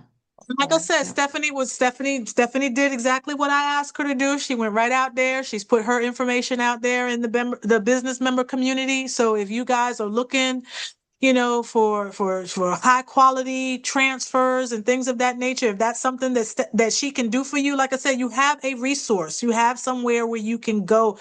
You don't have to go searching the internet to figure out whether or not is this somebody that, you know, if I give my business to them, are they going to be able to deliver? You're learning about this right now. You have seen Stephanie, like, I mean, she bared her soul to you, right? She told you exactly where she came from and what she aspires to do. And so with that, like I said, you know, I just feel like, again, like right now we are on the cusp of us all just blowing up for wherever we are, right? Whatever it is that we're doing. Like Stephanie said, you know, she's learned that she can't be everything to everyone. She has learned to figure out where her niche is. And if it right now, if it's in the collegiate scene, right, building those relationships with the universities and getting those designs. And so, like I said, you can do that. If that's all you did, right? You ain't got to do nothing else. You don't have to make no other shirt for anybody else, and just focus on the universities that you currently either already have relationship with, or building new partnerships with the other ones. You could do that for the rest of your life and leave a legacy to your children and your great grandchildren, that they will never have to work ever, ever, ever, ever, ever again. So is this you? That There is you go. me. Okay, That is perfect. my goal is to be in every college within the next 5 years. So I started out with 1 last year, and now we're up to 12. Yeah, look at that. Look at God. But the other thing too, though, that I've really realized, and like Tanya, you said, when I go to events, I make sure that I'm out in my community at vendor events twice a month. I'm at all different kinds of events to get my name out there. But I love it when people come and say, I've been following you for years. I'm so happy to see your success and how far you've come, and I'm cheering you on. And they're like, I'm so proud to know that this is just, a young woman who went after her dreams and who is like showing us that you can be a small business owner and be successful, Yes. especially in this economy and the world and, whatever. But I really realized that I wanted to focus on certain areas within my community. And the reason why I chose these areas in my community and, within this business is because it's repeat business and it's going to keep coming back. And so what I've chosen is sports moms, because that's what I was for so many years. And I have friends in all of those worlds, and in the dance world, in the baseball world, in the football world, and, who can be my like influencers for nothing. They wear a shirt to a football game and all of a sudden I get 10 orders. So I focused on sports moms. Then I focused on the collegiate designs that I'm working on. But now within the last 4 years, I've really been focusing on cheer and dance. Because, and it's at the high school or middle school level, or those private cheer clubs, that are around us. Because every year they're going to get a new design. Every year they're going to have new parents that come in. Every year their kids are going to grow. So now they're going to need new apparel.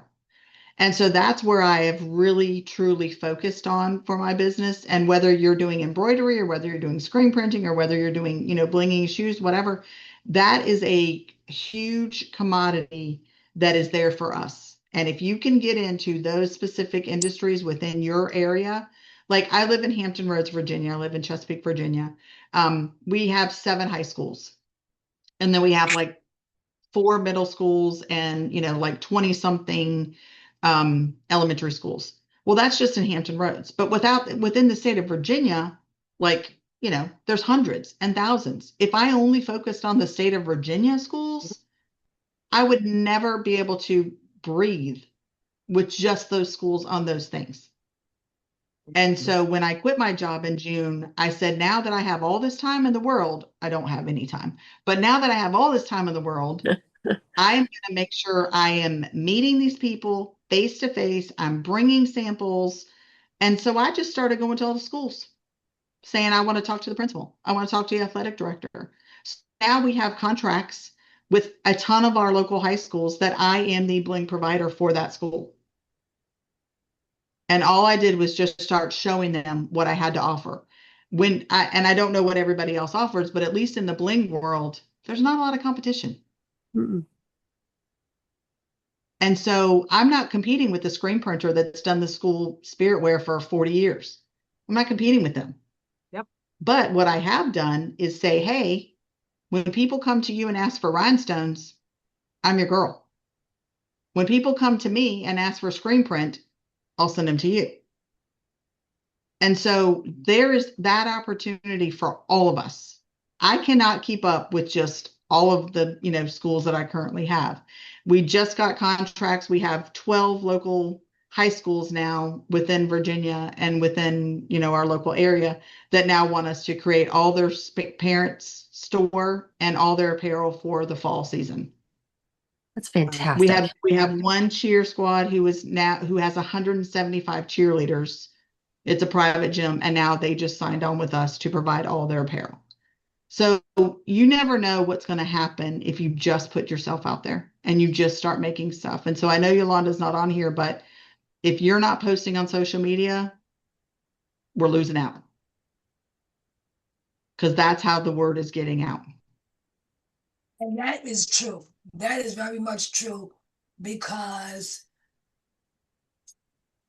prior to me doing Facebook, my business was slower than a turtle. I really depended on family and friends, but it just wasn't enough. And then one day, I'm stay in conversation with God. I know he'd be like, "Girl, shut up." But one he day wants he us told me, to. he was like, "Put your business on Facebook," and I'm like, "Yeah, right." So I knew it was him, so I clicked on Facebook, and I'm like, "Okay." He was like, "Well, fill that in." I'm like, "All right, so what am I gonna do here?" And he kept telling me the different information to put in the slots. So then I was like, all right, here we go. I'm on here. Now what? What is asking for pictures? I don't have no pictures. What am I going to put for pictures? He said, as you make your orders, you're going to take pictures and you're going to put pictures out. I take pictures of everything. And everything. Yeah. I am Because you never know finding when you're going to use them. pictures of things I did so many years ago that I'm like, oh my God, I forgot I even took this picture. And guess where it's at? It's now on my website. Because sometimes we make that thing that is like, oh, I killed it. I did it. I just, yeah, you can't tell me this ain't it. And we take a picture because we got to keep it moving because the orders are coming. But for me, I was concerned like, well, okay, I'm on Facebook. How am I going to get the orders, Lord? And he said, I'm going to send them to your door. And we all know that word of mouth is the best marketing. It is. 20 years later, I have never put a piece of marketing out. My cousin made me do business cards because she said she got tired of telling people. She said, if you don't make something, she's like, make the business cards, just send them all to me so I can just pass them out. She's like, but you need that. I was like, And yeah, that's the beauty of QR codes now. I have now you lot. can always I just don't hand even do people a those. QR code. I don't even do those. I have so much word of mouth. Someone, while we were sitting here in our meeting, someone was texting me, hey, I just gave your name and number out. I said, okay, what's their name? Tell them to drop their name. That's the beauty of it. But your work has to stand. It has to stand for itself. One of the things that let me know that I've arrived was I had a phone call one day, and it was my godson. He was like, I just seen your shirt. What you mean you just seen my shirt? He's like, God, Mom, I just seen your shirt. I was like, how you know it was my shirt? I was like, oh, you seen it? You seen it on Facebook? He was like, no, the person was at the store, and I knew it was your shirt. I said, well, how'd you know that? He was like, because your work just says it's you. So I'm like, okay, what does that mean? He was like, I know it was your shirt. So I was like, all right, you're going to have to prove it to me because I know you're biased. You're my godson. He was like, no, the lady came to my line and I asked her where she got her shirt made. And she told me, oh, it's a lady in Plainfield. He was like, I bet you I know who made it. And the lady said, oh, really? Who do you think made it? He was like, my godmother. And, of course, she's like, okay, well, who the hell's your godmother? And he was like, he wouldn't bite. He was like, why don't you tell me who made the shirt? He was like, I'm trying to prove something. And so she was like, oh, Ada made it. He was like, yeah, that's my godmother. And she was like, oh, okay. So he was like, Godmom, your shirt don't look like other people's shirts. Your work just, and that, now I have signatures. I call those my signatures. My glass work has a signature. If somebody gets a glass from me, they can look at me and they go, that came from Ada. The way that I do my designs, and I was talking to Tanya earlier about this. I love to go to unbeaten path. You will find me out in orbit all by myself having a ball. I'm going to stay infield for baseball language. I'm going to stay infield to get all the knowledge I can get. and all the hands-on training I can get and master it. And then all of a sudden, y'all gonna be like, where's A? What did you doing out there? My own thing. My own thing. Because things are so trendy. Like right now, everybody's doing ties. I don't want to do nobody's ties because everybody and their mama is doing them. It was the same You gotta thing find with your junk niche. socks. It was the same thing with junk socks. I didn't want it. The girl kept sending me pictures. And I was like, honey, what do you want? She's like, you should do these. I was like, I don't have anybody asking for them. Oh, but if you do them, somebody asked for them. I was like, but I don't want to do them. I was I like, but have if that you too. want them, I can Like, refer you to someone. I So just look, wasn't interested. I got a question. I'm getting ready to do something I got off of AI. It's an automated system operation, right? On your site, the Bling Owl, you have something up here that says shop. And when they click on it, your shirts come up. Stephanie, is that something through Facebook or that's something different, or do y'all have that too? That's through Facebook. My website is through Shopify. And through Shopify, you can link your Facebook shop to your website. Same with Instagram. So I have my Instagram attached to my Facebook site. But the great thing about, even if you don't have a website right now, I have a business coach that I pay a lot of money to every single month. And we meet every day for an hour on different subjects. And last week was on Instagram and Facebook, and they were talking about, I don't know if anybody knows this, but TikTok shop is like the new thing, and that's where everybody is and all this stuff. Well, Facebook is getting ready to come out with a Facebook shop. And so you don't have to have a website to list your products on Facebook shop, and it's coming. If you go to your dashboard and you click on monetization, I believe you click on it. I think you have to be your page has to be, I think, in professional mode, right? On Facebook. I wasn't in professional mode. Oh, really? And I was able to do it. Yeah, I'll figure it out, and I'll see if I can find the screenshots for it. But at the bottom, it says notify me. And so when Facebook launches it, it's going to notify you. And this was on my personal page. It wasn't on my business page. It was on my personal page. But then I went and did it on my business page too. So that's going to help a lot of people who don't have a website to start creating things where you can put stuff up there and you can create a shop, and then people can shop from you that way. Where do you that's go? coming. You're going to go on your Facebook. Let me see if I can find it on here. Since it's Because I'm on notified my me, I don't know Facebook right now. You want me All right, to? so let me see. Would it be easier, Stephanie, if I gave you like permission to share your screen and then you could Well, it's on my phone. It's because not you're on on your the phone. Okay. computer. Okay, no problem.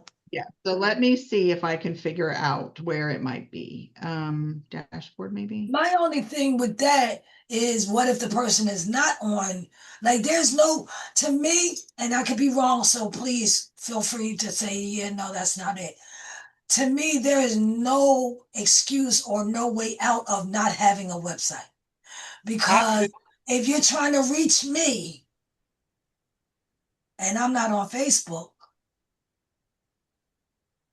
how am I going to know what you got? Yeah. The thing about mine, I have a website being built. I done paid about $2,000. Two of my credit cards got compromised. And I'm thinking it was from the website people that's building my website. So even when they get finished, I don't want to hook nothing up to it because they know the back end. So but I'm ready You to could put change the the shirt out password for to it. realtors. Huh? Could you change the password to your website so they couldn't come on once it's They're created? not through with it yet, so I don't even have a password to it yet. They're Do you know actually what for the platform they're products using? now. Huh? Do you know what Wix. platform they're using? Wix. Wix. Uh-huh. Okay. Okay. Yeah, but I'm too I scared. chose Shopify only because I knew I could do it. Yeah, me Like too. I could drop and add my stuff to Shopify, so that's why I chose Shopify. I was gonna go with it wasn't Wix. What's the other? WooCommerce. But when I started looking through all this stuff, I'm like, this is too complicated. Like, I just need a drop and drag and, like put in Keep it whatever. moving. And so Yeah. that's why I went with Shopify. And I went on Etsy and I found a theme that I liked that was blingy. So if anybody goes to my website, that theme was purchased. And she just told me where to put it on my code. And then I paid her to put it in there. And now it looks like real good. And I did none of that. I'll be reaching out to your staff. Yeah, well, mine looks Yeah. like crap. It is through Shopify, but I did it myself, and I don't have a clue on anything. So it's there, but it needs a major help. Well, do Let me be anybody an know inspiration to anybody on you, because that'll if you do the take the Shopify time. on sites and get paid? What? Say it again. Say it again. Well, I Gwen. can get the lady's name on Etsy that I actually bought the theme from. So she creates the theme for you, and then you can pay her and she'll put it all out there. And then all you got to do is add your products. Okay. And I think I paid her $150, but this was like 4 years ago. But I think I paid her $150 and she created that theme. Tanya, do you mind just showing my website real quick so they can see? I'm not trying to sell anything. I just want you guys just to see, like, she did all this and I just added stuff to it after she was done with if it. I can get to, hold on a second. No, wait a minute. Hold on a minute. Let me go out to your page. Let me go out to your blingowl.com. Blingowcreations.com. Oh, that's right. I'm sorry. The young lady with the iPhone 2, what is your name? Mindy. Mindy. Mindy. Okay. Mindy, if you take the time and just do like because Shopify has the template set up already, where you can just drop in a picture and write a description. That's what I that's took. cute. That's what I did mine with. Okay. Oh, that's really cute. Okay. Hold on, I gotta plug my iPad in. It's gonna die. Okay, so can you guys see my screen? Okay, Yes. yeah, I see that. Oh, that's pretty. That is very pretty. That's way better than mine. Yes. So this is the theme that she designed for me. Okay. And so the only thing that I added was that where it says our licensed colleges. She showed me how to do that. Oh, so you got with the scrolling banner? It's nice. Yeah. She showed me how to do that. Do you remember her name right off from Etsy? I'm going to look on Etsy for you because all she does is create themes for people using Shopify. Like she is amazing. She lives in Australia, so she's like way in front of us. So when I message her, sometimes she doesn't get my message right away.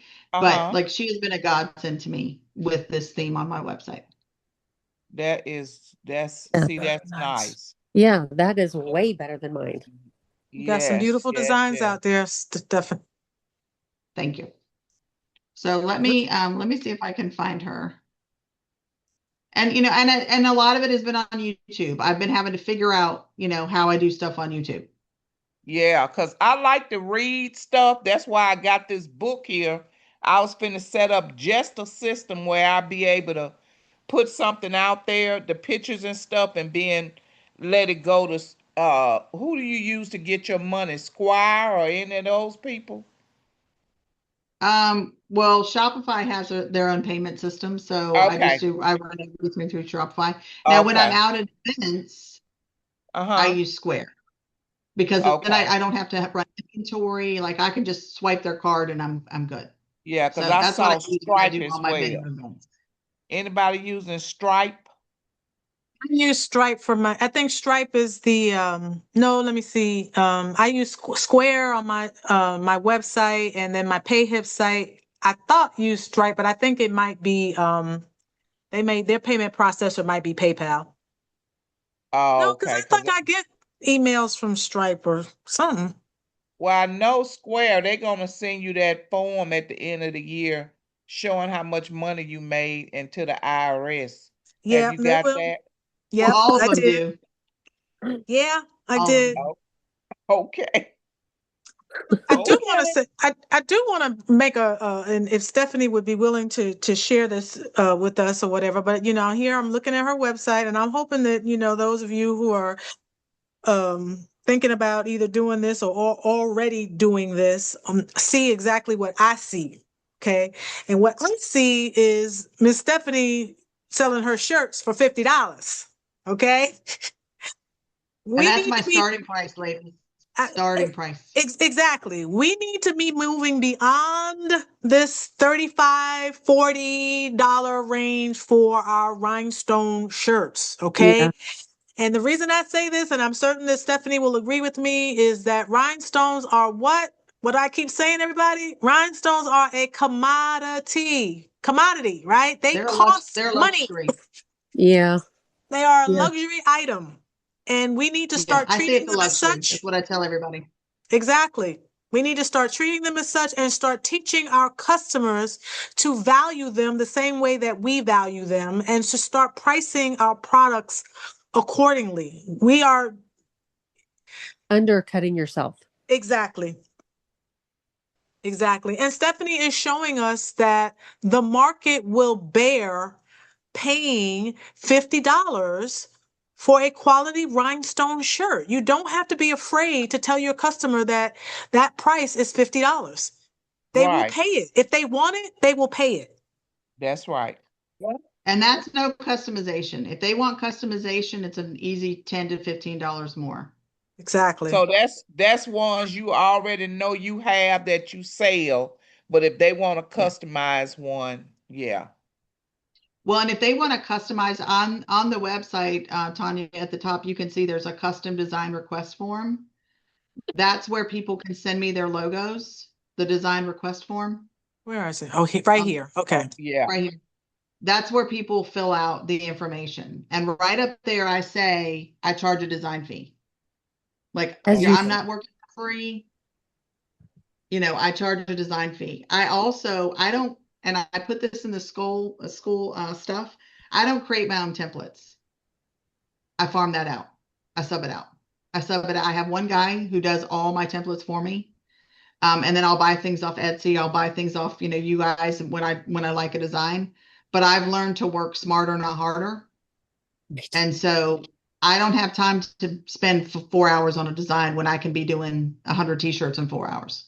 Yep. So Yeah. I've learned to where, I found somebody who's really good and he creates my designs for me, but I pay him. right. And so I send him the design, he creates it, he sends me an invoice, I pay him. Yep. Right.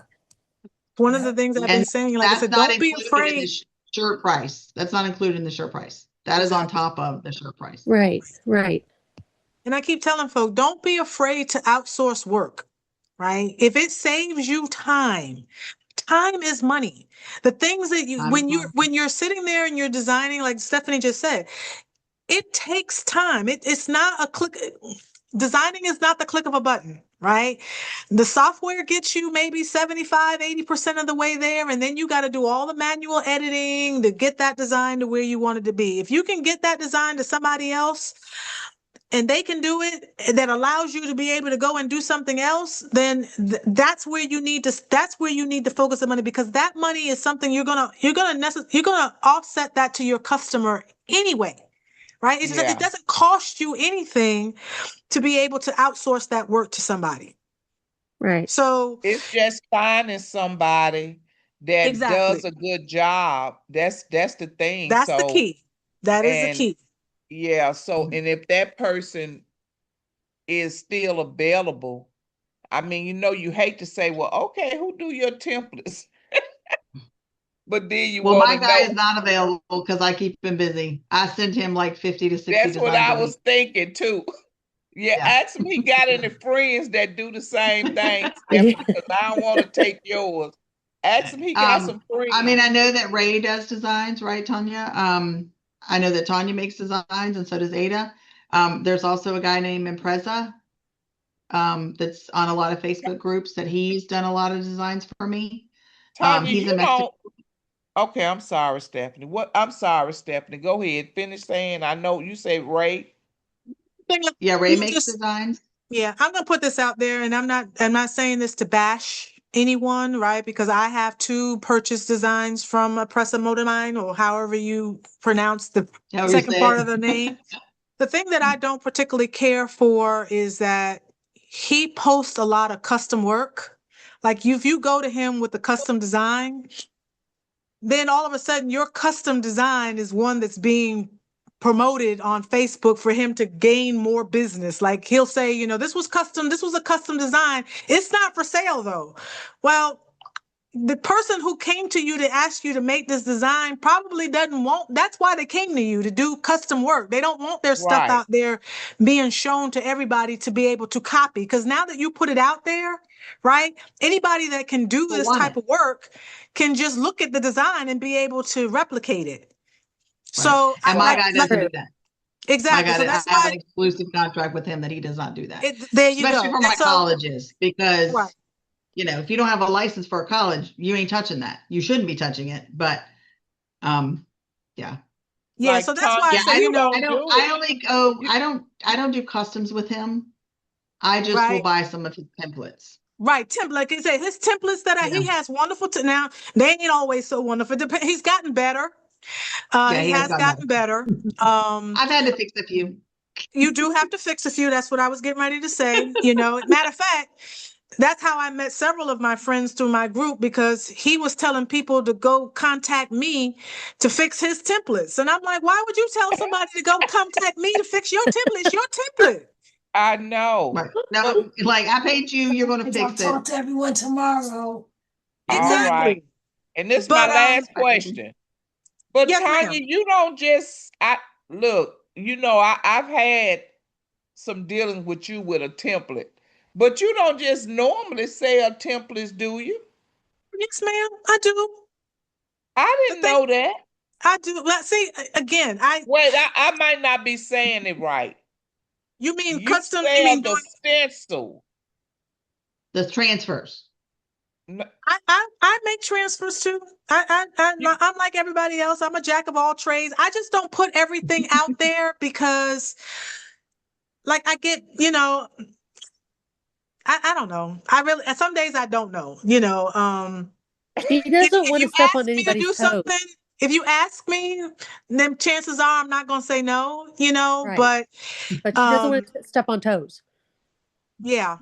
And I know I'm just one person, right? So it's like, if I tell everybody that I do this, you know, how busy might I get, and can I then supply to everyone that has asked me? And I'm so afraid of letting people down, right? Because I say I'm going to do it, and then I can't get to it, or what have you. So sometimes, like I said, I put stuff out there and then I don't come back to it because I get busy doing something else or what have you. But I mean, if you come to me, Miss Brenda, you know, like, I'm going to do my best to supply you with whatever it is that I can. And I'm getting better about saying, yes, I can, or no, I can't. But, you know, chances are 9 times out of 10, I'm going to tell you, yeah, I can do it, or I will do it. And if I can't do it, I probably know somebody that can do it. And like I said, I will outsource it.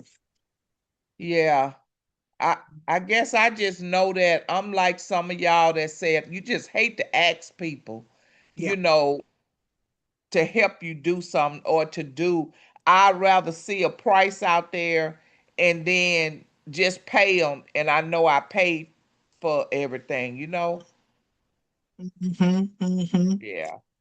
Well, So I know we've been on for almost 2.5 hours, and I see my good friend, my little mentee back there, Miss Amanda, who's been sitting there just soaking up everything. And I want to give her an opportunity to come on and tell you about herself. I'm just so proud of where she's going and what she's doing right now. And so I'm going to let her take the floor and tell you a little bit more about herself.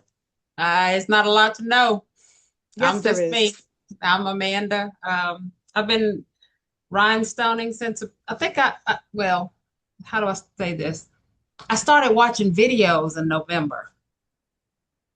I didn't start cutting anything or doing anything like that probably till January. But I watched a whole lot of video. I mean, I'm talking about, I think I put this in school, popcorn and all. My husband walked through the house. What are you watching? I'm like, video on rhinestoning. last night I was looking, no, not lied, not last night. This morning I woke up 5 o'clock. I turn on YouTube. I call it YouTube University. I'm looking for a video. I like to learn because I'm an educator, but I think it's becoming an addiction. It's a good addiction. It's a good one. Oh, but I'm having fun. I'm enjoying it. And it's something that I needed. It's really something that I needed. Because I think, well, I know Tanya knows my story. My husband's in their sleep or not. But he had 2 strokes back in the end of 2024. And he didn't come home till March of 2025. Wow. And so one reason I got into Rhinestone was for this right here, because I needed an outlet. Because it started out crocheting, and I crocheted a whole lot of scarves, not a whole lot, but I think about 4 when he was in Houston. I'm in Texas, by the way. When he was in Houston at the neuro rehab, I think I did a black one, I did a red one, I did a blue one, I did a purple one, I started a white one. So from December till March, and I'm a slow crocheter. I crocheted 5 real long scarves. Wow. So yeah, and then a couple of hats, caps. Say it again. And so that's what kept you sane. That's what kept me sane. That is what kept me sane, because our children are grown. So it was just me. And I live in East Texas. So he was in Houston, which is about 4 hours away.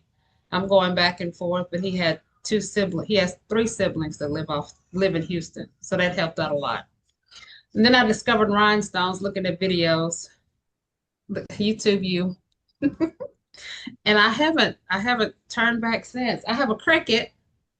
And the first Cricut I bought back during COVID, because I was going to do t-shirts during COVID.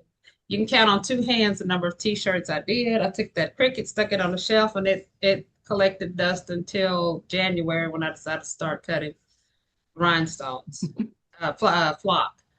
And then when I pulled it out, I found out the little rubber, because I had Cricut Maker, the little rubber thingies on the bar that advanced. Yeah. They weren't any good. Oh. I went to YouTube University to figure out how to change them out, and I said, I'm not How to doing change it. them?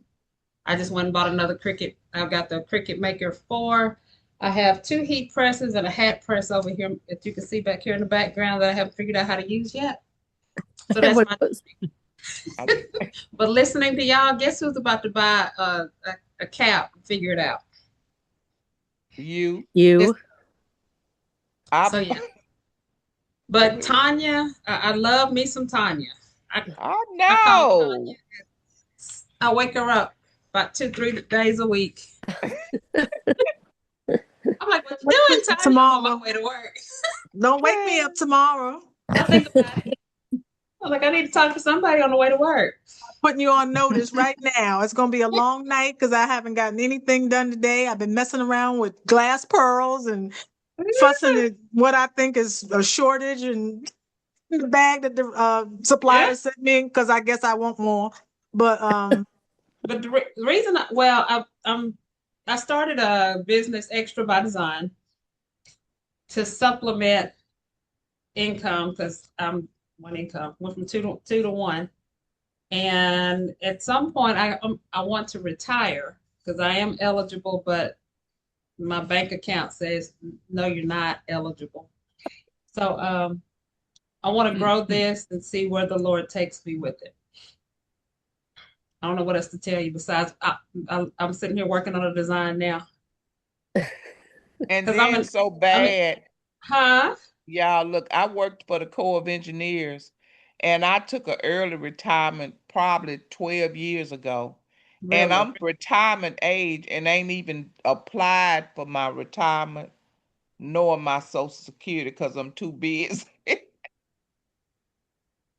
I'm too busy. I'm still working. At work, you're too busy, or at home, you're too busy?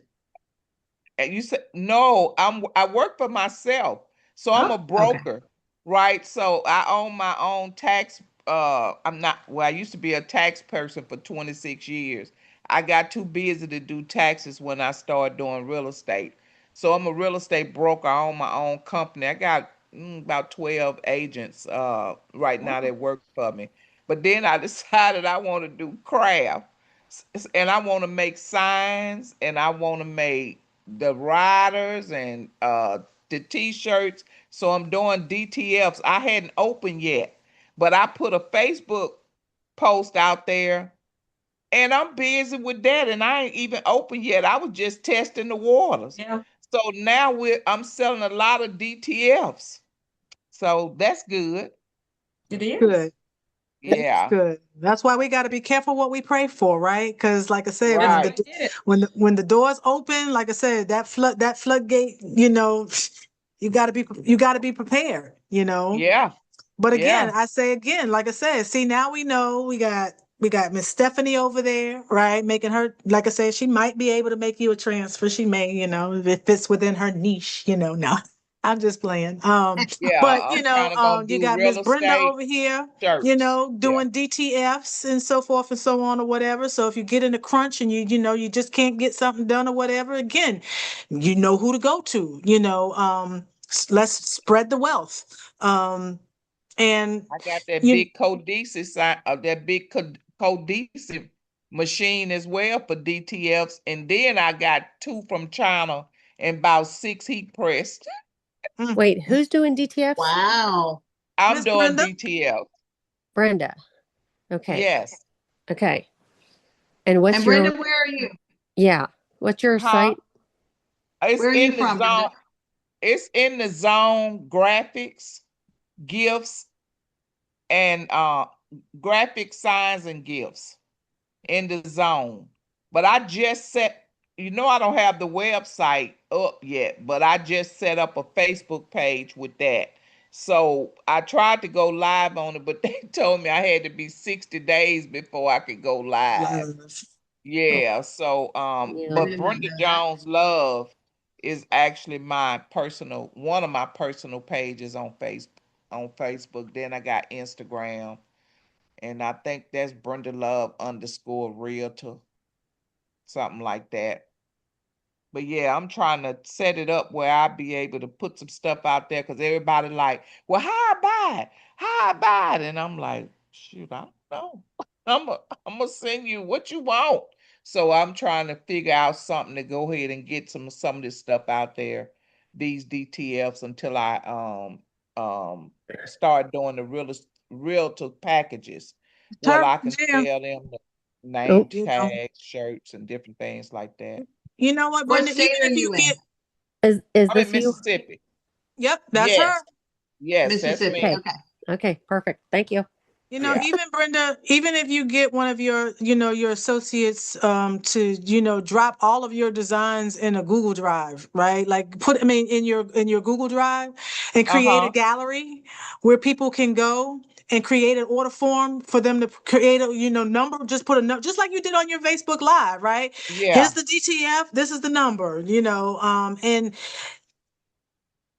we've got to be able to start thinking outside the box, Oh yeah. yeah, when you don't yeah, have the website and such to send folk Yeah. to, so that they can fix, so that you don't miss a sale, right? Because there's so right. many different avenues and so many different ways to get your stuff out there for people to be able to find it and see it.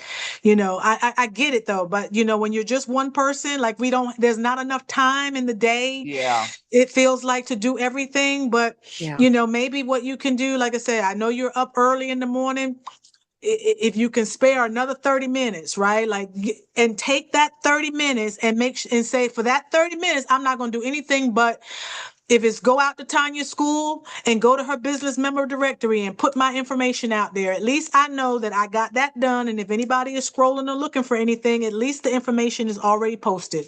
And every day commit to just doing a little bit of something related to your yeah. business every day. I definitely do Eventually we'll that. get there, Yeah, you know. yeah. So I'm just trying to find out. And I read a lot. I'm always on site. So just where I can put it out there and get them a link till I get this Shopify set up. But that's my next goal then. And using Google Form and Jot Form. Jot form, yes. Yeah, so I got Mhm. that in this book on how to do that too. So I like to read though and learn too. Somebody said they like to learn, so I'm just kind of doing that. The And good thing too is that when you're on Facebook, right, and you're posting pictures in your posts, right, like Facebook keeps a high, you can create albums, right there yeah, that people can then go to and find that stuff, and you can just say, hey, just go check out my photos on Facebook. yeah, If you see something yeah, you like, DM me, yeah, whatever. right. That's a good idea. That's a good idea. I You mean, know, And that's how I started. yeah. and how Everybody you was put your DMing me on Facebook. watermark behind those pictures so they just won't copy them? Well, Watermark. What Okay. program? I use. Huh? Go ahead, Miss Sonia. No, I was just gonna say, I mean, okay, the savvy person, I don't care what watermarks are really, in my opinion, and only a deterrent for those who don't know any better, right? But for those who know better and know about graphic artwork and design, a You know how to watermark don't do remove it? nothing. They gonna they want Okay. they know how to get it. Yeah, and they know how Okay. to take the Okay. watermark off. Exactly. Okay. Okay. So just put the picture on out there, huh? Yep. You know, Okay. I'm not saying don't I watermark do your put my logo images. on all my stuff. I do Yeah. put my logo on all my stuff. And And the that way reason they have to work if they want to take it. exactly. And the reason you still want to watermark things is because, like I said, when you are using social media and you are getting out there and your stuff is being shared, you want people to be able to know that when they see it, they be like, oh, wait a minute, hold up. Like I said, when I see one of Stephanie's designs and I know it's Stephanie, if I see it someplace other than on Stephanie's website or Stephanie wearing it, and somebody's claiming it to be theirs, then I know, right? Then I can go to Stephanie and say, hey, I seen your design out here. Somebody's acting as if it belongs to them. So, Yeah. don't not watermark it, right? Because that tells people, it starts showing people that this is your stuff so that when they see it someplace else, they'll let you know. Because I would have never known had somebody not come back to me and told me that they saw my transfers, or excuse me, my designs that I was selling on Etsy on an AliExpress website being sold as a transfer. Mm-hmm. Yep. But they said, Tanya, I saw your design. I know it's yours because I bought it from you off Etsy. Yeah. They'll do anything because one of my daughter friends, they had her on one of those sites selling a wig. Like her head had that was her hair. That Mm-hmm. was her hair, and they put a picture on there like it was a wig. Yeah. I had the guy, one of somebody in one of the groups that I'm in, Stephanie knows Ray Jones is in the Rhinestone University, and when I posted what had happened and what I had learned and so forth and so on, and I was a little miffed about it or whatever, they came back and they responded, laugh with a laughy face, ha ha ha, we're really good over here or something like that. And I'm like, really? You think this is funny? I get that China is superior to in their technology and in some whatever, but you ain't got to come throw it in my face. That you do this. This is it's very disrespectful, to those of us over here in the U.S. for somebody to just appropriate our work without asking. Yeah. Can they even do so? Right. And they Thing he is, thought it was funny, we can't do anything about it. and we We can't do cannot do anything anything about it. about it. That That's is the sad part. exactly right. That's the sad part. So I do say again, y'all have heard me say it before. I do believe whatever is for me is for me. What God has for Stephanie, what God has for Brenda, what God has for Amanda, you know, he gave it to you. And so even if I came along and tried to, I mean, we all looked at Stephanie's website. I saw some things that I liked. If I tried to go back and recreate something or whatever, it may not manifest itself for me the same way it manifests for her. Why? Because God gave the design to her. It wasn't for me to take it and then try to appropriate it for myself. That's why I come up with my own things. That's Yep. why Amanda she's creating her own brand, and that's why she comes up with her things. And when I see something, I know it, I look at it and I be like, I could tell exactly who made that, and that's what we all should be doing. And when you do that, I don't think you have to be scared about showing your work. Yeah. It's only when we then try to take something that doesn't belong to us, when we find that, like I said, that it doesn't go anywhere. Yeah. Yeah. I have this thing I like to say, that we're all in rhinestones, and we all have our own way of doing rhinestones. And my saying is, God doesn't give the same assignment to everybody. No, God, how do I say it? God doesn't give the same assignment to everybody the same way. That's right. Right. So we have the same assignment, but because of our gifts and our anointings, it's going to manifest itself differently, just like Tanya said. Somebody can try to duplicate it, but they will never be able to imitate it. That's right. It's not going to be the same. Yep. That's right. We learned in our coffee hour last week, right? We learned about, the young lady that came on, Miss Dinah, right? Was it Dinah? Who talked about, how she took a $3 hair bow and made it into a 6-figure business. Okay. Right. Again, does that mean that, I need to go out and start doing, $3 hair bows? Well, no, because if God hadn't, if in 4 years with rhinestones, if God hadn't given that to me yet, it must not be for me. Right. So now, just because I heard her say it, I don't need to go jump on the bandwagon and start making hair bows, because I don't know, think about making no hair bow. I had boys I had boys. I didn't have girls, and it sounded like too much work to me. So, but for whoever he does impart that on, right? Like if that's already something that you currently do, seem like you need to be talking to Miss Donna and figure out what she did in her area to be able to capitalize on that so that you can do the same where you are, right? Because she lives in, what did she say she lived? Oh Lord. Virginia, I think it was. Maybe. It was Louisiana. Another Virginia? Louisiana, okay. But again, like I said, the same way she's doing that over there, there's no reason why you can't do that where you are. Mm-hmm. Yeah. Yeah. Can I ask where everybody is? Miss Brenda, you said you're in Mississippi. Tanya, you're in North Carolina. How far away are you in, Tanya? What did you say now, Stephanie? I'm in Virginia. Where are you in North Carolina? So I live in Clayton, North Carolina. So I'm on the 90, I guess if I was on the 95 side of okay. So depending on, or like 40, like which side of Virginia are you on? I'm on the coast. On the East Coast. So I'm near Virginia Beach. If I were to head to you, I would be like leaving out on what, like 85? And then 85 to 58. Okay. Yeah. So I probably could be maybe 3, 4, maybe 4 or 5, 4 hours or so. Maybe. Okay. Because like it's 6 to Charlotte from here. For me. Okay, so it's 6 hours to Charlotte. So for me, where I am in North Carolina, because I'm like not too far from Raleigh, right? So okay. Charlotte is like 2.5 to 3 hours for me, a drive for me from where I am in North Carolina. Because I'm kind of at the beginning. Like 3 from me. Right, like I'm at the beginning of the state as you come into North Carolina, because again, North Carolina is like Texas, like one of those huge states takes you like 4 hours to go from one end to the other. Yeah. Well, because I remember I rewatched your video from last week, and one of the ladies was like, "Hey, we have a yearly rhinestone get together in North Carolina." I'm like, I want to be a part of that since I'm not that far from North Carolina. I'm telling you, with the expertise, pick a weekend where we get together.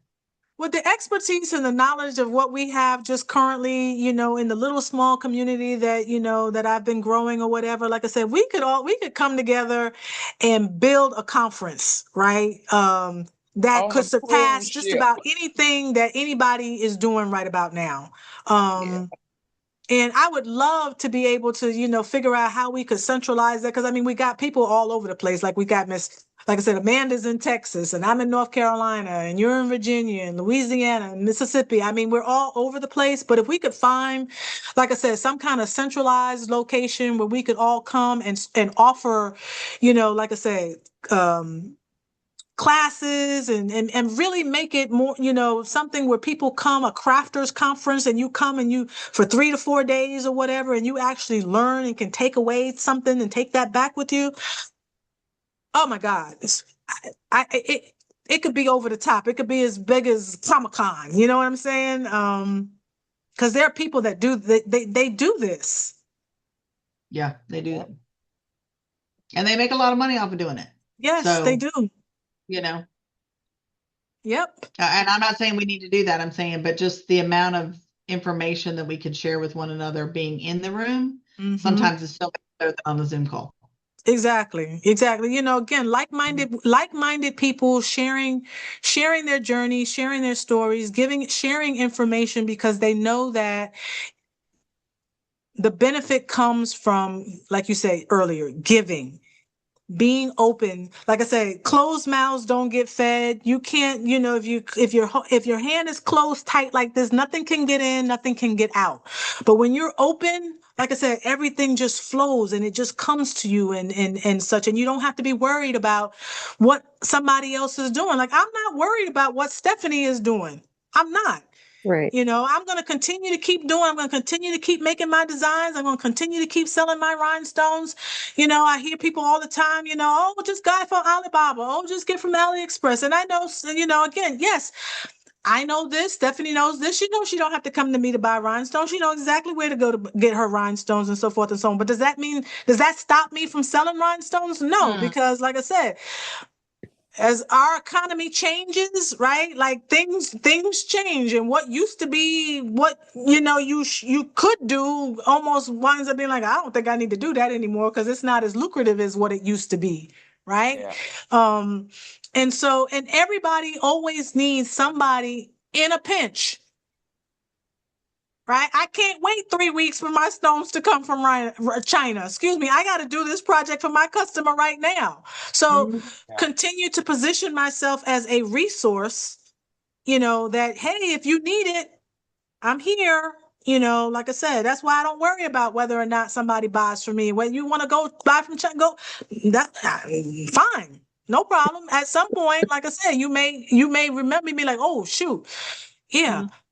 Who is that girl? I remember. Oh, Tanya, that's her name or whatever, and you go look her up or whatever, and you get it, and the next thing you know, I'm sending it out and you have it, because like I said, again, if it's for me, it's for me, and I don't worry about what everybody else is doing. I don't have time for that, So again, like I said, I be following, like I said, I follow Stephanie. I'm praying for her every time she turns around and she posts a new milestone or whatever. I'm like, yes, because it just shows me that if I just continue to keep plugging away and keep doing what I'm doing, whatever it is, whatever part of that is for me, I can succeed and do exactly the same thing if I just have the same tenacity, the same gumption, the same belief in myself, and continue to pray that it will happen for me too. Yep. And use the information that she's willing to share. Keep up. Exactly. Like, I didn't know until you mentioned it the other day and you talked about the Lord, what did you call it? It was the not necessarily always having a what was it? You called it some kind of license for the sororities or the Greek sororities, affinity yes. licensing. Right. I had no idea that even existed. Yeah. And I get asked about sororities every day. And I'm like, I bet you do. I can't right now. But it is on my, and I'll tell you, I had all these goals for January, February, and March, all these things that I wanted to implement because it was supposed to be slow. That way I could build upon for the rest of the year and have like a smoking fourth quarter. And then my sales were up 162% in January, February, March. And I'm like, okay, well, none of that got implemented because I didn't have a slow month. So I'm thinking, okay, maybe June and July will be slow. Nope. It's already, now that I have all these cheer squads that I'm working with, I'm like, nope, I'm going to be busy in July and June too. Yep. But the sororities is something that I really, really want to try. The only thing that I found out though is they have minimums that you have to sell. to have a sorority license. And if you don't sell the minimum, you have to pay a fee. And you I have think to pay you have to pay. a fine. Yeah, I read up on it, and I think you have to pay them part of what you sell. You You do. do. Oh yeah, you You have do. to you have to pay a royalty. Yep. And Yeah. that's what You I do do. with my collegiate licenses. I have to pay royalties on everything I sell. Some colleges are 22% that I have to pay to them off the top. Like it doesn't, like it's not after all my bills. It's 22% off the sale price of the item. Mhm. Wow. But they don't have, the schools that I currently have don't have a minimum that I have to sell per year. But the sororities, Yeah, some they do. of them, like AKA, I think it's like $5,000 a year just for the license. Mhm. And then you have to give them a royalty off every single item you sell. And then you also, if you don't sell so much a year, then you also pay a penalty. Mhm. And so that's why I've been really leery about the sorority licenses, until I just keep praying about it. But, I'm sure we're probably going to end up doing that too. But, and it may be only a few of like the colleges that are like right here that I could, promote those sororities right here. But, it wasn't until, because some of the larger colleges that I work with, like Virginia Tech and Old Dominion University and James Madison and Michigan State, they all go through CLC, which is College Licensing Commission. They all go through there. But all the D3 colleges, the smaller colleges, and the sororities are under that affinity licensing. And so that's the ones that they want you to sell a minimum before they even give you a license. Wow. So because I have a lot of people that ask me about like smaller colleges in my area, and I was like, I don't even know where they are to get a license. And then when I started checking, I was like, oh, they're under affinity, and you got to sell so much before. And I was like, I ain't paying no penalties. I already pay you all the royalties and all the licensing fees. Because Yeah. I've already paid over $20,000 just for the colleges that I have, just to have a license. Not any royalty fees. That's just to have a license for those 12 colleges. So I'm like, I'm not really ready to spend that kind of money for sororities yet. But, God can totally drop something in my lap too. And I'll be like, okay, you gonna pay for it? Okay. When the time is right, when the timing is right, Yeah. and the it's just timing may money never anyway. be So right, and the timing may never be right. It may not, because it, again, that may not be where you need to be. Right. But I appreciate you. Like I said, again, we need those accountability people, keeping us mindful of what it is that we need to be doing and what it is we don't need to be doing, right? Because again, the other well, and thing I did not say that to get you in trouble. Oh, no, Please, please know that. no. What I'm saying is that we put ourselves out there on social media, right? And once we put ourselves out there for the world to see, we need to understand that people are watching, right? And we don't always know who those people are. And so you have to be very mindful once you do decide to put yourself out there, what it is you are actually promoting and what it is that you are showing what your face is showing. Because there are some people who, and we see it in all of the different groups, right? Especially like the 3D printing that I'm doing now, right? It ain't nothing for any of these the places to be selling all of these trademark infringed items, creating all of this stuff. And people are like, oh, who cares? Whatever, so and so and so. It's just blah, blah, blah, blah, blah. And I'm like, y'all need to stop stop taking that so lightly about who cares. Nobody sees it. It's just Facebook. Trust me, there are people, corporations are hiring people to get out on these social media sites or whatever, pretend to be, just a regular Somebody- poster or whatever, so that they can follow exactly what it is that you are doing. And they may watch you for months. They may watch you for years building a case against you. And then the Mhm. next thing you know, you getting the letters in the mail talking about you're being sued. And Oh you're like, no, what they you show up at your door. I Oh, know somebody. Louis Vuitton showed up at my friend's house wow. and said, give me all of your computers and your files. Wow. She was not sued by them Mhm. because she handed everything over, Right. but they showed up at her door. Her first year, her very first year, all she was doing was making pens. Pens. And they, Wow. I mean, and we're talking resin. So we're talking just, vinyl that Right. said the LV and had their logo. And they showed up at her door.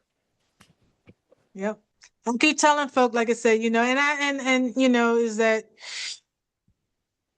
it's not anything worth losing your home over. It's not. There are so many things out here that you can do that are so, like I said, than to, you know, Disney, Louis Vuitton, Michael Kors, whatever, and I get that people are looking for the fast money, but all money ain't good money. Mm-mm. And if it means, Reach it. exactly, if it means that you might potentially, like I said, lose it, because again, if you haven't set yourself up business wise to protect yourself, right? Did I want to start an LLC? I surely did not, right? But if you're in the rhinestone business, and you're potentially selling folk thousands of dollars worth of something, I don't want somebody necessarily to come back and sue me, for an order that may not have showed up or for whatever reason. And then all of a sudden, like I said, the little home that I live in, like I said, I don't live in it anymore because because they done sue, you know what I'm saying? So it's just like be mindful, protect yourself. Know that there are so many other things out here that you can do that can bring you the same amount of income. You don't have to sell Disney. You don't have to sell NFL. You don't have to go to these sororities. You don't have to do anything. I get, a friend comes to you, and even then you got to be careful, right? Because you make it for the friend, and the friend wears it, and somebody sees it. Where did you get that from? Oh, Tanya made it. Oh, well, who's Tanya? Is she licensed? No. Yeah. Sometimes it's just not worth it. No. And like Stephanie does, I mean, yeah, go to your local high schools. I mean, start there because I They don't know that require royalty. You don't have to pay a license. exactly. And I know that it would sell in my area. I mean, I Right. know. Yeah. See the stuff that we're doing, like I said, right now, like, rhinestones is our niche, right? So, like I said, focus on the sports team. I mean, every town that across the Americas got some little leagues teams that got the football what my kids used to play at Pop Warner, all of that stuff, right? Pop Warner. All of that. You can go to all of those different events, go to the local soccer fields, pickleball, all of that stuff, and just wear your stuff. And somebody will, I guarantee you, somebody's gonna come up and say, "Oh, where'd you get that?" Yeah, I made it. Start passing Yeah. out your cards or whatever, and you get recurring business because those things happen year after year after year. New moms, new customers all the time. So there's plenty of other ways to do this without having to, like I said, jeopardize everything that you own, just to be able to say that you sold a Cowboys rhinestone shirt. Yeah. No, if it looks, breathes, smells, if I look at it and if I automatically discern that it's the Cowboys, you've infringed on their brand, Mm-hmm. even if it don't say Cowboys.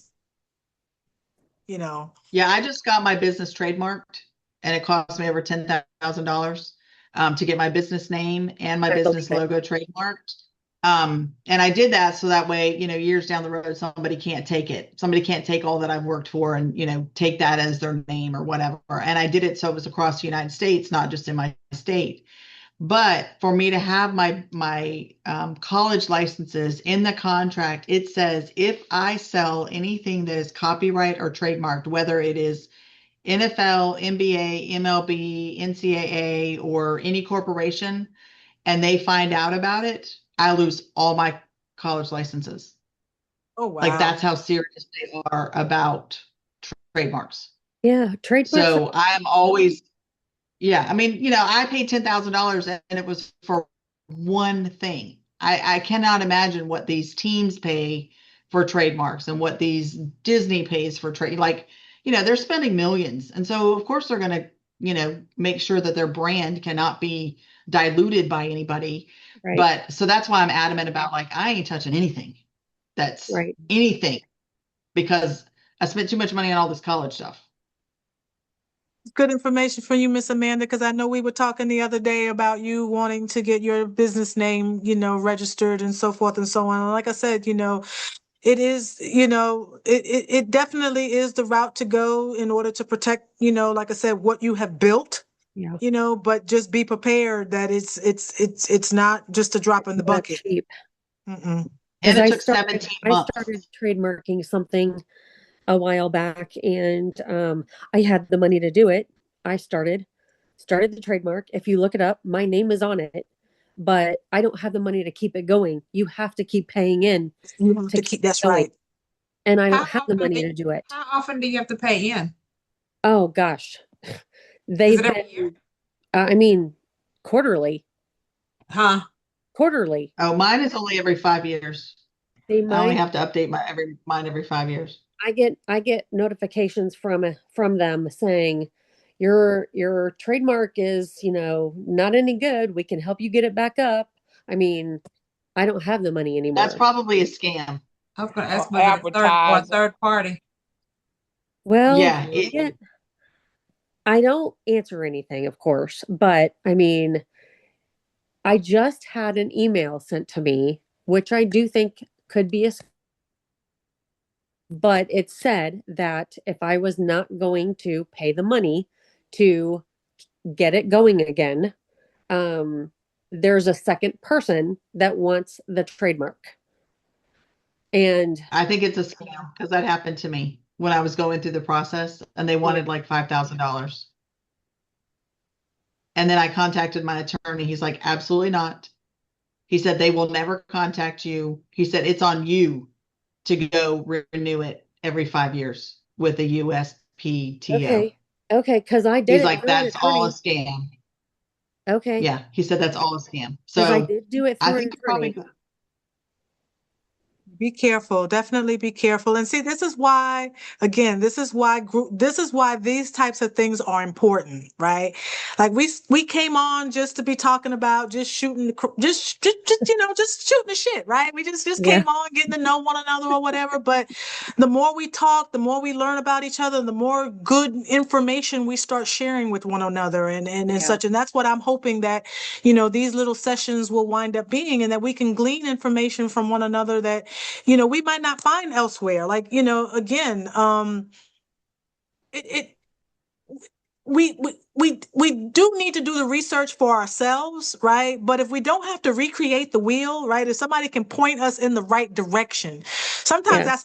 that's all it takes. And it was just, again, Mindy, you're getting information about something, and what happens is you get so much of it flooded into your email box about what it is that you should be doing or you need to do or whatever, that sometimes we throw caution to the wind, right? Because it keeps coming and we think that, it's got to be on the up and up, right? It keeps showing up in my email box or whatever. And then the next thing you do, you act upon something that you probably shouldn't have, So sometimes it just takes somebody telling you, be like, hey, yo, it happened to me. Before you go down that road, you might need to do X, Y, and Z, right? And then maybe the next time it happens, you might remember this conversation that we had and be like, oh, Stephanie said I should, check with my attorney first, or maybe I should do a little bit more research or what have you. So like I said, I can't thank all of you enough for just being willing to just share what your knowledge and impart it with the rest of us, so that, we can hopefully make good decisions going forward about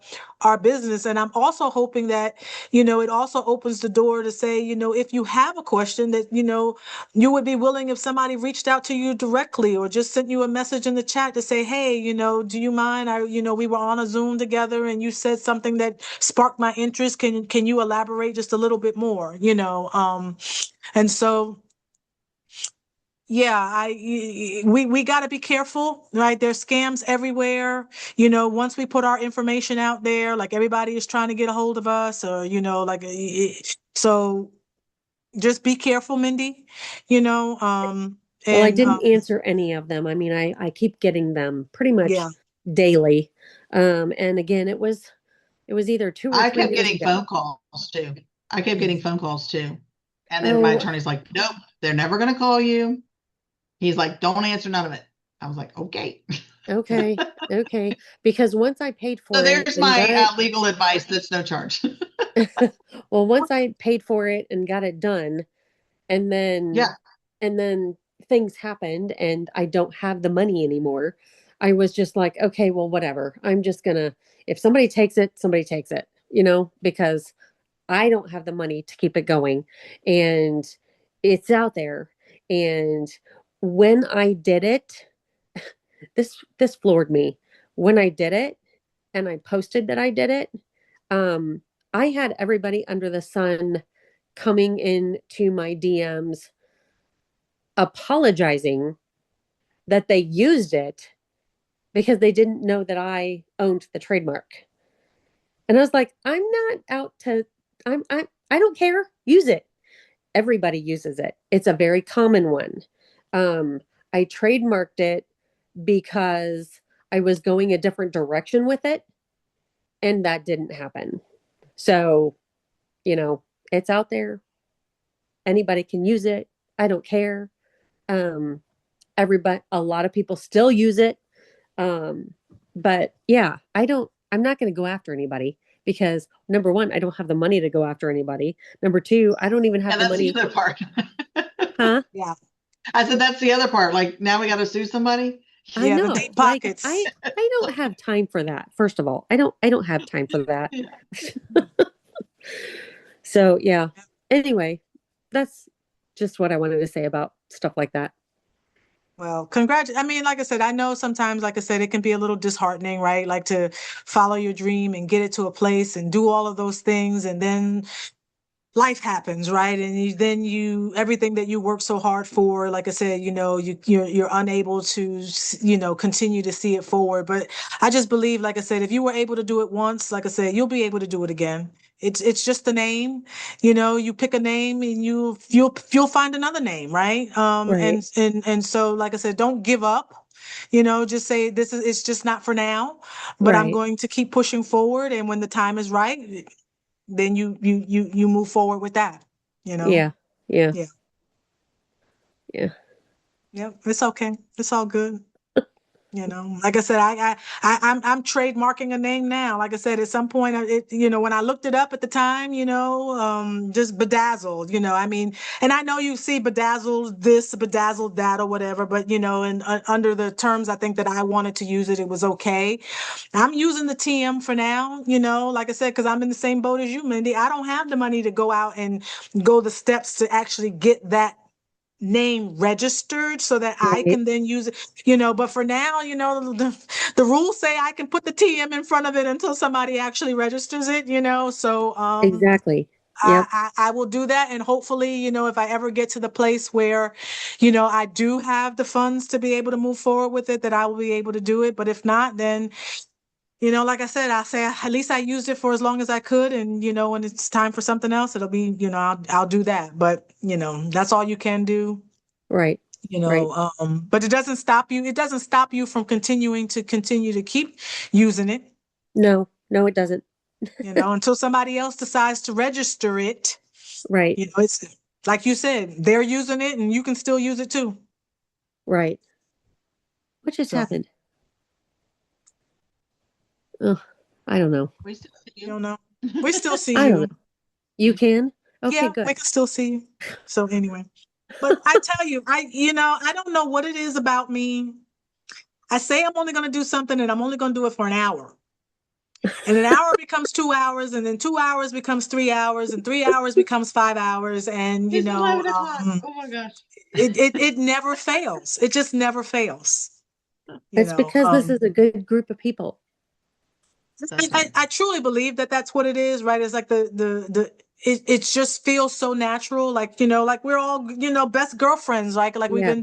we've been friends forever, and we're just getting Yeah. together and we're having a good time, and Yeah. there's I don't have anywhere to go, and you don't have anywhere to go, and the conversation is good. I drank all my wine though. You don't have any more wine in here. We didn't even That's have why we're one. talking. That's why we're talking. Yeah, yeah. But I just want to say again, like I said, it is 11 o'clock, right? And some of you may have work in the morning. I do. But I'm gonna do grandkids. coffee hour. Yeah, I'm gonna do coffee hour Saturday morning at 8. So I'm gonna get back up. Now, I mean 8:30. Know that I must really love you guys because like I am not a morning person. Okay. I do, but it's coffee hour, and if I do it any later than 8:30, it won't be coffee hour anymore. It'll be something else. And so, It'll be brunch. No, yeah, it won't. It'll I still can't be I can't coffee drink my hour at coffee after 10. 10.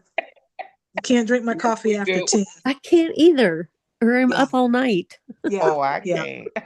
So, and I can only have one cup a day. So, I'm gonna try to Yeah. do it early, but yeah, I hope And that, again, like I say, don't have to get on and do this, every Thursday. You don't have to get on and do it every Saturday. But I do hope that, again, if you have time, and you just want to get on and you just want to unload some stuff, or you just want to just have some good conversation or whatever, that you guys will come out and you'll join me. And I'm willing to do this if only one person shows up.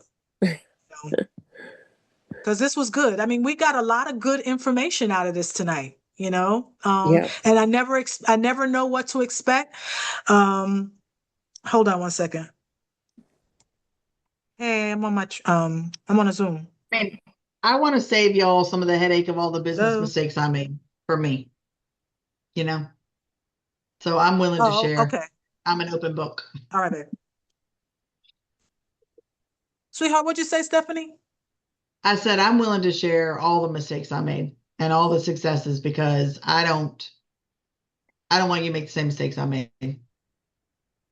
Exactly, exactly. Like I said, because what is it? It doesn't hurt you, right? It doesn't hurt you. I mean, you've already been through it. You've done it, and what benefit would it get for you to sit back and say, I see them over there doing XYZ, they should. I mean, what do you get out of that?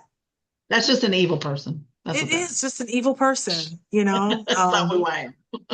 Exactly. So anyway, but before we go, like I have just got to know what is your cat's name? Because like Oh, I have two. I have three. you have I have three three. cats. You have three cats, and Yeah, two Stephanie's of them cat are. has like I know. I is it know. a female? Is it a male or a female? She's a female. Her name Okay, is because she Bella. has She perched sits herself here. right there, and you know She exactly sits who here her all mama day. is. Well, But I'm not. It's my daughter's cat. She's getting ready to move out in a month and she's taking both of her cats with her. So it's going to be interesting. But because I work from home all day, Bella has always been with me since she was 10 weeks old. So oh this my. is her favorite spot right up here. She sits here all day long. Like I feel like she's my guardian angel. She just like sits up there and just watches. What I'm is like she the gonna? things that she's probably heard. What's she gonna Sitting in do Wow. this when chair. your daughter moves? I don't know. I'm gonna miss her like crazy. She's gonna miss you. She's gonna have a hard time because she's gonna be like, you're at work all day and I'm by Yeah. myself. Yeah. Take me to grandma's house. But Wow. she's such a good kitty, aren't you? You're such a good kitty. But then we have another one named Cleo, who we call Houdini because she's always in trouble and she's always getting out. So two completely different sides of the Wow. thing. And then Mindy, you said you had three cats. I have three. One adopted us, showed up at our house. I think Oh, 6, 7, 8, 9 years ago. I don't even know. Um, and then the two that are on my bed right now are brother and sister. The sister is kind of like your cat, Stephanie. Um, she does her own thing. She's near me during the day, all day. My boy cat, her brother, is my Houdini.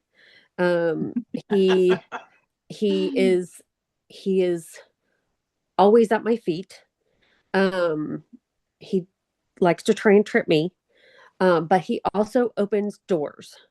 Um, he is the Houdini. whether they're a pull door or a push door, he opens doors. So he can escape anywhere. But he doesn't go outside. So he doesn't try to go outside. He just I watch my grandkids. My granddaughter is 1 and my grandson is 2. So I have to shut all of my doors in my house so that they don't go and get into things, right? Because they're little. Well, 9 times out of 10, Nitro gets locked in my room and he opens the door. It's a pull handle, and he opens the door and he gets out when he wants. So yeah. You got to video that and send that to like America's Funniest Home Videos. You could be like Yes. $10,000 richer. Yeah, or $100,000. I just If I like, could you know, ever get it on video. They're always, all those animals are always winning stuff. So like you should do that. exactly. Maybe someday when I get a camera system set up in here, but They Wow. call it the Houdini. You never know. Yes. Yeah. he Well, was named. His name is Nitro. I worked for Starbucks for 17 years, and so he's all black except for he's got 2 white toes on a foot, and he's got 1 white toe on another foot, and he's got a tiny white spot on his belly, and he's got a tiny white spot right up under his chin. The rest of him is all black. So my previous boss came up with Nitro because we worked at Starbucks and we served Nitro. Yeah, I don't know if you saw him because I'm behind my iPad, but let's see. swing it through. There we go. Am I seeing? Aw, I can't even see. I see him. I see him. Well, He's there's like, his I'm sleeping sister. right now. There's it. They're like, it's late. Yep. Wow. When I go to my room at the end of the day, he is right there. If I leave, so it's 11 o'clock, right? If I go out Yes. here, turn all the lights off and go out to the kitchen, he will wake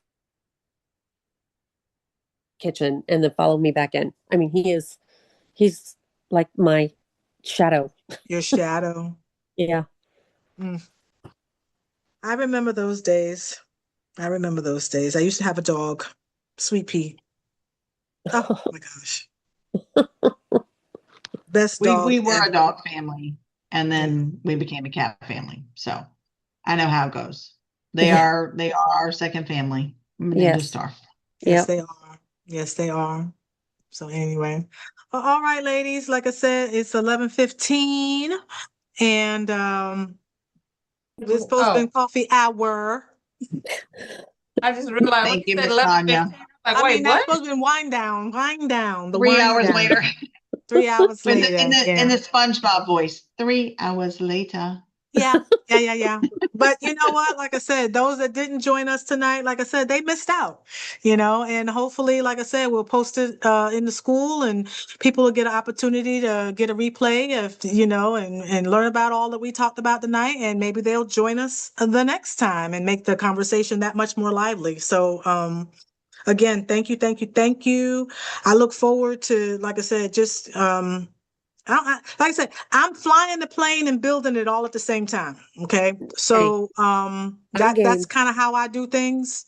I don't have no set plan for how all of this stuff is going to play out. So Well, thank you, Tanya. just bear with me. I'll be here. So But Tanya, you're doing something that's needed. A lot of people ask me if I can teach them, and I don't have time. So I love that I could be like, no, I don't, but my friend does.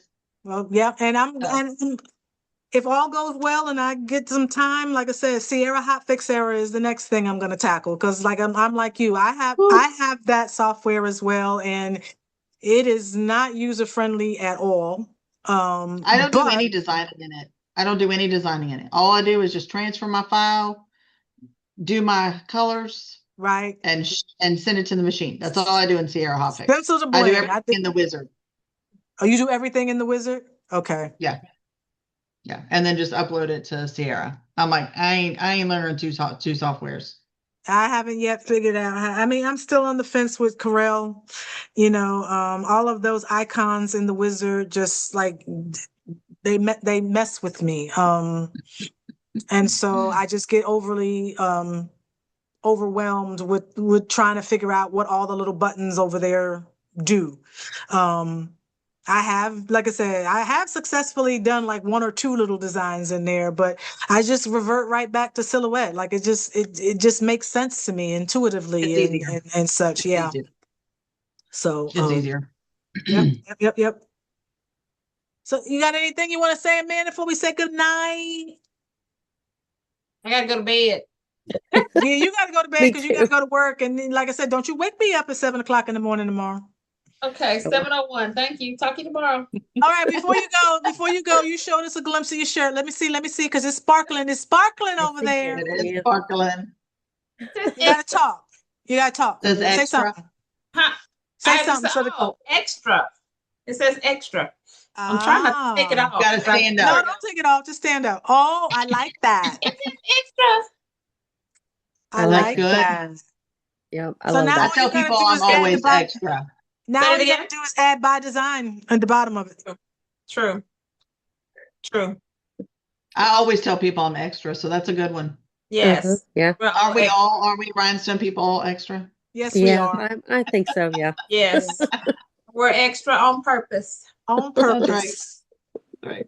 Well, all right, ladies. Well, we'll say good night for tonight, but I'll see you all in school, and I'll keep you posted as to when I'm going to do the hibiscus little training. I'm Okay. waiting. I know I told you guys you had an opportunity to choose, but more than likely I will be doing it via YouTube live because I'm trying to grow my watch numbers, my hours on YouTube. You know, it's a two-part process with them, 1,000 subscribers and 4,000 watch hours before the next thing can happen with your channel and such. And so I'm almost to the 1,000. Yay, me, yay, me. I'm almost at 1,000, but Following it, I have to go look. huh? I said, I think I'm following it. I have to go look. I think you are. But I think the last time I checked, I was at a little over 2,000 watch hours. So I'm halfway there as well. Oh, that's So good. I got to keep creating content. But ChatGPT said one of the ways to grow the watch hours is to do more lives. Because when you do lives, right, people tend to stay on with you Yeah. throughout the live Longer. Yeah. versus them watching your video and only giving you like 5 minutes. So Unless it's 3 hours long. even then, because a lot of times what people will do is they'll stop watching.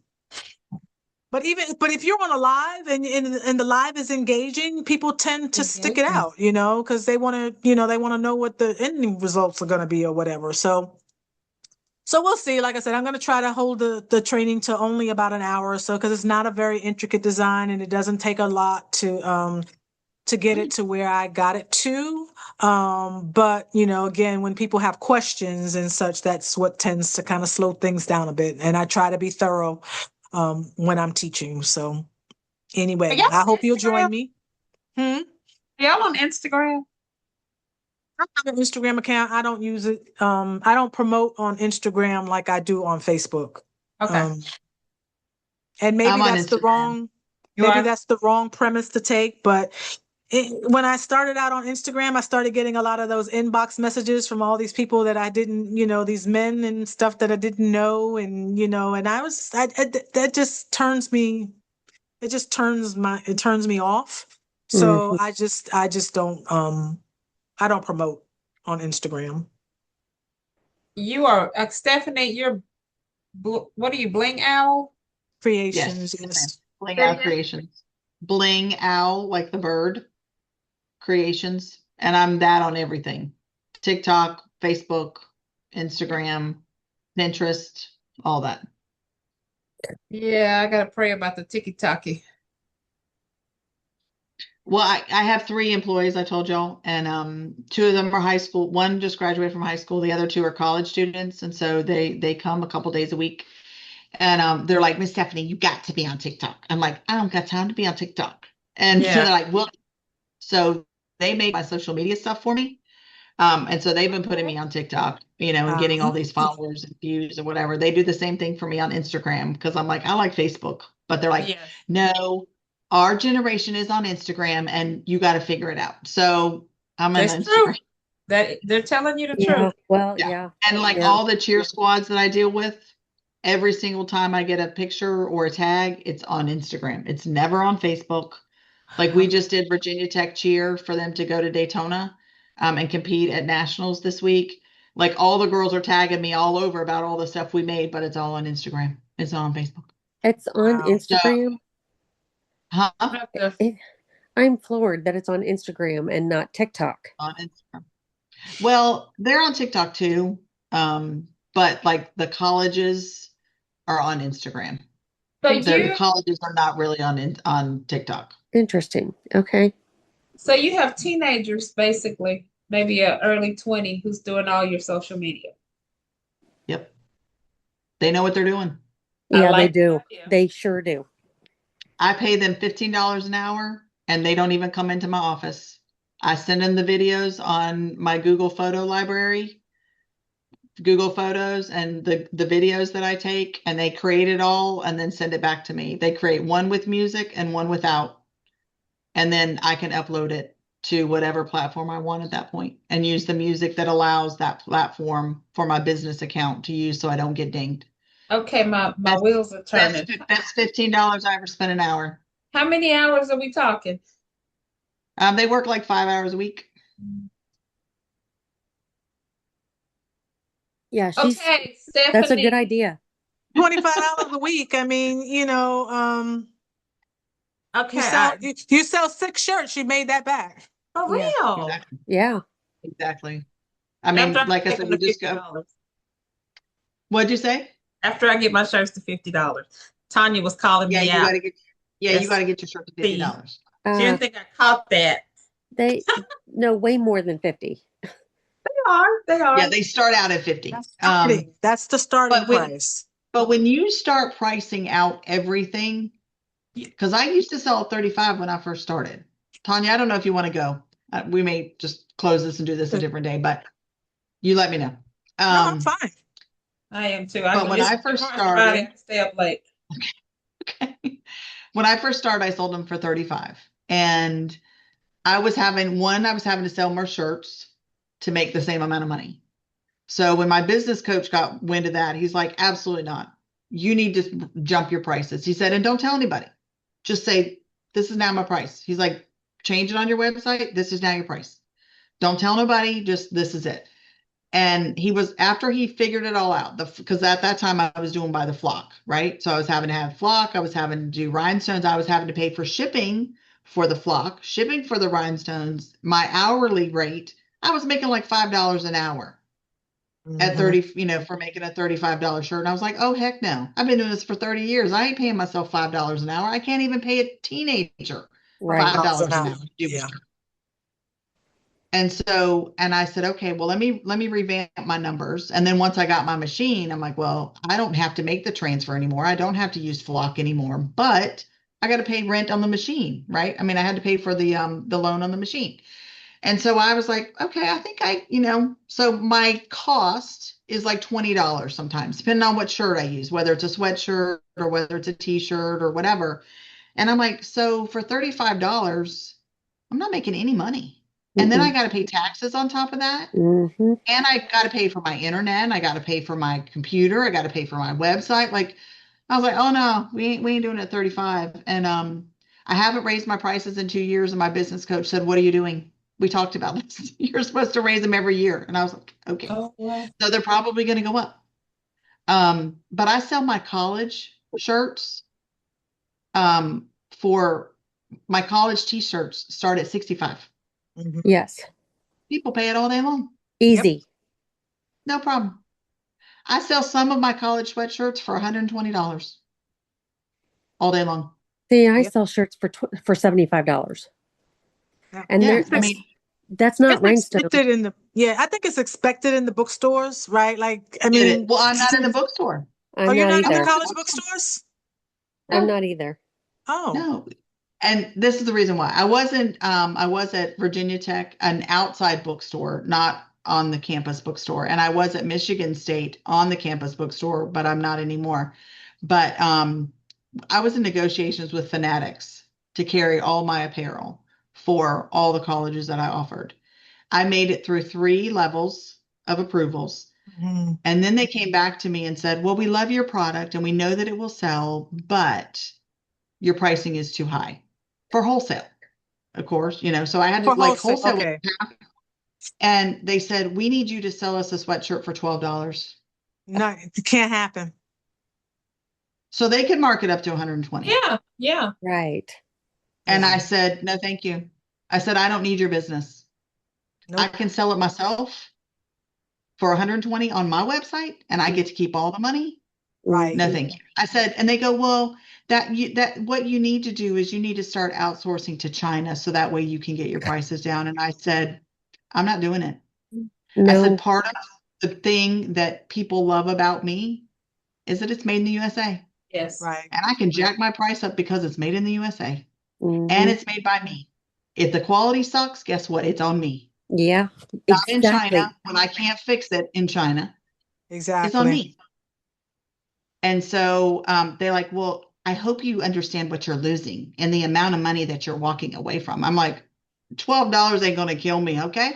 Your little Exactly. Matter of fact, $12 is not going to help me because I can't $12 pay is my gonna, employee. yeah. When you think about it, that Take this shit. $12 will kill you, right? Because you're gonna be trying to work so It will hard to kill make me. so many $12. Yeah, Yeah, then I'm no. making no money. Exactly. And so when I told that to the licensing director at ODU, they were with a different company. And that company I had already been approved for. The pricing had already been approved. They were on board because they had seen me at a football event, at a football tailgating party, and I sold like $6,000 within an hour. And they're like, okay, this girl's on something and what her product is selling. And so they're like, she can sell her prices at whatever. We're going to buy it because we know people are going to buy it. But then they went through an RFP and went through Fanatics. And so when I told the licensing director, because he went to bat, he's like, I want this girl in my store. I want her front and center on the front marquee. This is where I want her stuff because I know it's going to sell. And so when all this went down, he like called me and he's like, I got to apologize to you. He said, I had no idea that they were going to do this to you. He said, but you did the right thing. Mhm. He said, I know that you want to be in the bookstore and everybody wants you in the bookstore. He said, but I knowing how you are and how your product is and how much pride you take in your product, he said, I can't have you in my bookstore for that. He goes, and I'm not going to do that to your business. He said, because I'll put you out of business. He said, but I'm pissed. Yep. He said, because Right. how are local people going to be in any college bookstore if that's what they're going to expect you to pay for? Mhm. See, And I was like, again, they're not. what we No. don't know that happens behind the scenes, right? Like, so now, when you go into the college bookstore, right? Just because the price is what the price is doesn't necessarily mean that the person that supplied it is making that you know what I'm saying? It's like Yeah.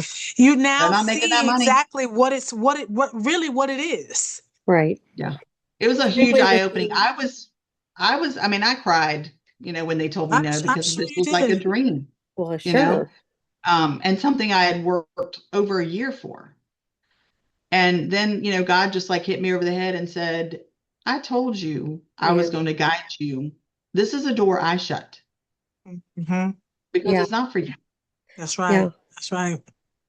And I was like, okay, God. And so that day that I got that no from Fanatics is when I got 3 emails about cheer squads wanting to work with me for the fall. See? Those 3 cheer squads had 125 cheerleaders in it.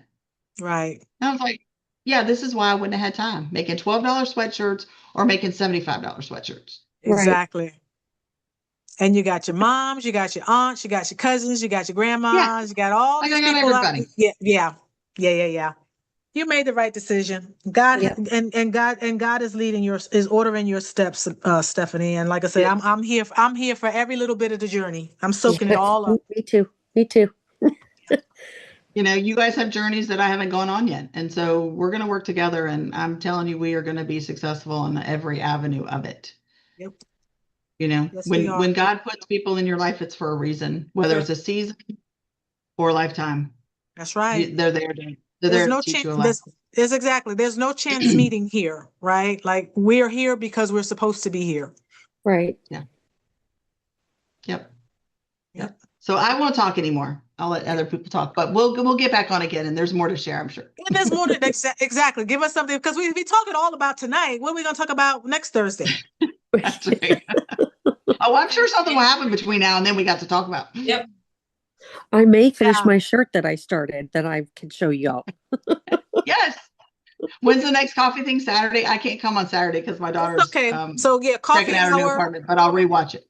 So coffee hour on Saturday mornings at 8:30, and then wind down every Thursday at 8 o'clock. Okay.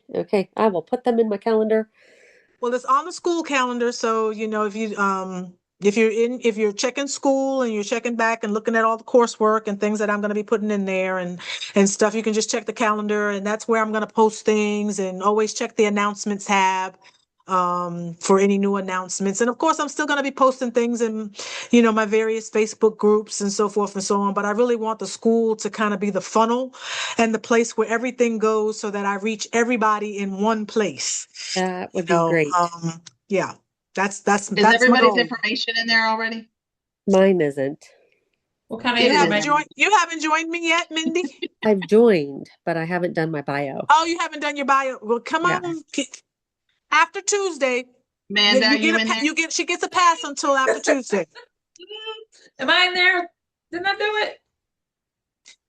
Yes, you did. I think you did it today. Did you do it today?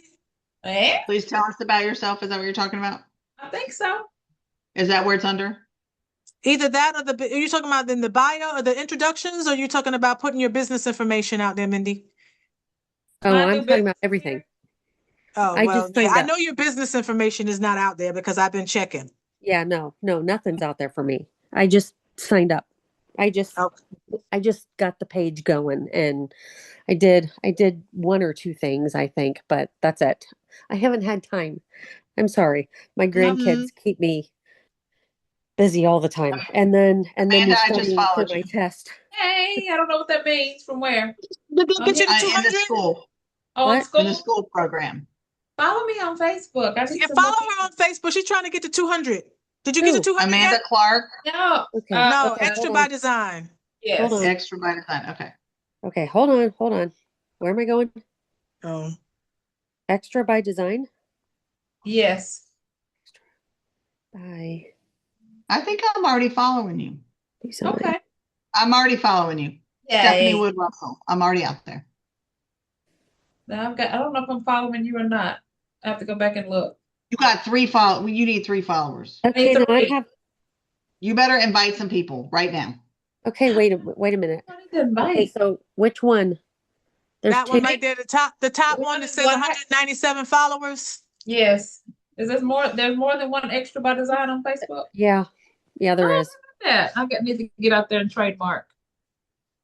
Yeah, it's extra by it's not Extra by Design. It's Extra Designs by Cat. Okay. Is the second one. I just read it wrong. You do that all the time. I do that all the time. Yeah, I need that. Because I thought when you said $10,000, I thought why did you pay so much? That's just the fee? Oh, you had That was the attorney's fee. That was the who? The attorney's fee. And I had to trademark my logo and my name. And and for all the different classes. And my attorney, when I did my stuff, was close to 5,000. And I didn't I didn't do all that. I only did one. I think he registered my trademark, and that was it. Just the registration. It was about $5,000. It's crazy expensive. It's crazy expensive. Yeah. And it took 17 months. Stop sitting here with my mouth open.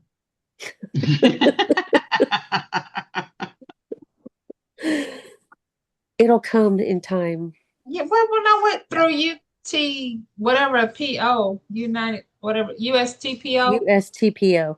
When I went through everything, and then I got down to the payment. I just stopped because it said $350. That's only the beginning. That's just the registration to the USPTO. Yeah. But I started doing it all by myself. I was like, I can't understand any of this. No, I'm me just going to pay either. an attorney and make sure I did it right. And that's how it come to cost. Yeah, me too. $5,000 for a trademark. Me too. Because you were talking about the different Like if you're doing a t-shirt, if you're doing hats, if you're doing da da da da da. You have to be in certain Yeah. classes, right? Like you have to, Classes. there's Yeah. more than one class. And Yes. so, There's more than one class, and you got to pay per class. right. And Yes. if you don't get your thing in the right class, then, you know, all that work that you did was for naught, right? Because somebody else can Right. come up and get that same thing and put it in. Yes. So yeah, hiring Yeah. the attorney is probably the best, the better route to go, you know? Yeah. It's just, like I said, it's just going to cost you. Yeah. Yeah, and they even came back with tons of questions. Like the USPTO office came back with tons of questions, and I was like, I don't know.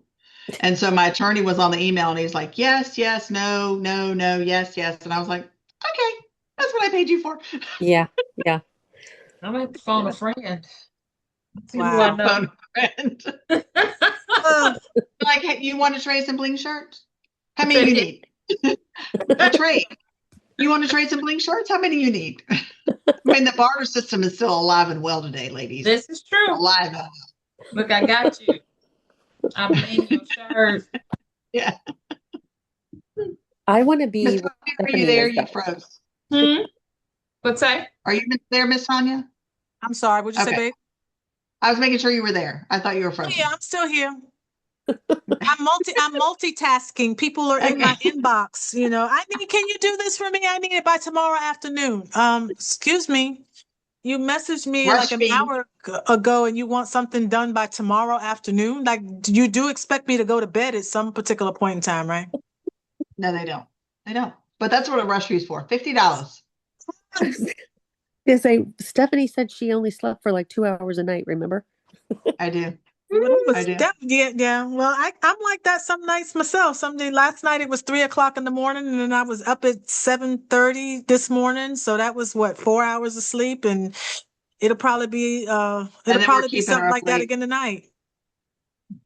Because I No, got a Sorry. customer that got 3 shirts that they need by as soon as we tomorrow. get done, I'm going By to sleep. tomorrow. And then she's gonna get a call at 7:01. She said she's not answering you tomorrow. Okay, now you got on a shirt too. Now you got something behind your shirt. Your shirt, what is that on? Flock? What do you have your rhinestones on top of? Because it's something underneath the rhinestones, isn't it? I see it. Nope. It's What's not. that It's shirt? Oh, 8,000 it's just trim. rhinestones. How'd you It's get ombre. It just looks like it's outlined. Oh, Yeah, okay. it's So you just got outlined, but black. it's on ombre. It's silver on the top, sapphire on the bottom, and then navy outline. So it's The OU navy for the outline is college. what I see. Yeah, I thought it was I'm black. trying to figure out how those Outlined. rhinestones get so close together. Her That's Cam's my machine. machine. I have a CAMS machine. Do you know what that is, Amanda? Well, I heard you say some amount. I can't even remember it so much. And it doesn't even come with a driver's 40,000. license, can't put gas in it, no steering Yeah. wheel, no nothing. 40,000. Wait, $40,000. did you do your hat, Stephanie? I did not. I have a supplier who does those. But they sell out every time I buy them. Yeah. The ladies love them. It's called a CAMS machine. I think that's the same one that Tanya has, right? Well, I have the 1V16. 1V2P. I got the Okay. baby. Okay. So she has 2 hoppers. I have 6 hoppers. And so I What can does do that mean? rhinestones. 2 I have colors 6 versus different 6? bays, 6 Uh-huh. different colors. So I have 6 different bays, and I have plates that go in it, and that's how you do all the different sizes. So I have 4 of SS6 plates that I can, interchange out. And then I have 4 of SS10 plates that I can change out. And then I also have 2 SS16 plates, and then I have an SS20. Oh, So depending on what a design takes, a lot of the designs that I work with are done with SS6s and SS10s. So that way they can get really close together. And so it depends on how many colors, you have in a design, but I can do 6 different stones at any given time. oh wow. Yeah. And then we are going to buy a couple more by the end of the year, Wow. just to keep up with production. There is a machine out there, and I don't know if anybody knows this, but this is the Mac Daddy machine that I really want. And I bet it's But gonna my be husband said, how much? if I can sell $150,000 this year, he'll buy it for me. But it's $85,000, and it's called a Libre machine. And it is, you put the roll of transfer tape on the machine. It splits the tape, runs 4 different transfers at the same time, puts the tape back on it, and then cuts the transfers for you. And it Nice. can run 24 hours a day as long as there's paper and stones in the hopper. That's what I Nice. want. But you can Yeah. only do the same designs at the same time. Like, so I Right. can't make like a Chargers or a Rams or whatever, like on each one. It has to be 4 Chargers, 4 Rams kind of thing. But it's all computerized, just like my system. But if I start doing all of these big squads and big parent stuff, it's all going to be the same design. It's all going Yeah. to be the same colors. And so And you're going to need it. I'm going What- to need it. So What did you call it? A Not ready. Mac Daddy? no, it's called the Libra. Oh, I call it the Mac Daddy called it the because Mac it costs that much, but I call it the Mac Daddy. But that's the one I really want, and it's made in Austria instead of China. But it's a well-oiled machine, and so that's what I'm working up towards, is to be able to buy that machine, and then I can make transfers for everybody, all the time. That if people want to order transfers through me, I could make a bunch at a time. So the Libra, That's kind of like another the thing. like the Zodiac Libra.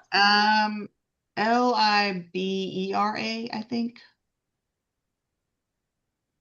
Hold on, let me see. Like I can go tomorrow and buy it. Have a drink, keep hope alive. Yes. Put it on It my is vision board. It's on my dream board. Put it on the wish list. Yeah. Yep. It's on my dream board. No,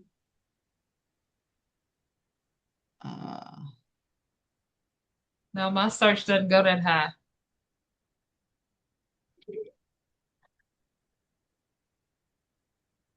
I see a Blink-Matic, but that's not it. That's only 32.9 compared to 80 something.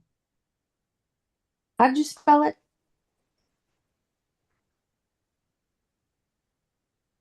Where is it at?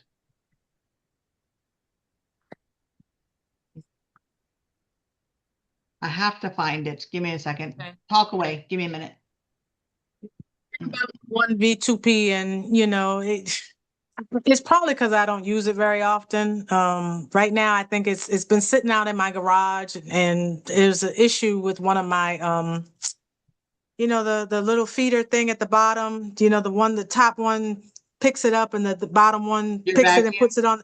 It's Yeah. off. Like it's not.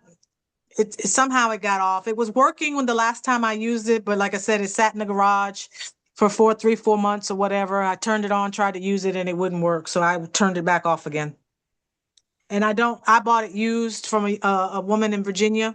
And I just don't have, with not working and, not knowing where my next sale is coming from, I don't have the money to put into a maintenance thing with Coldesi.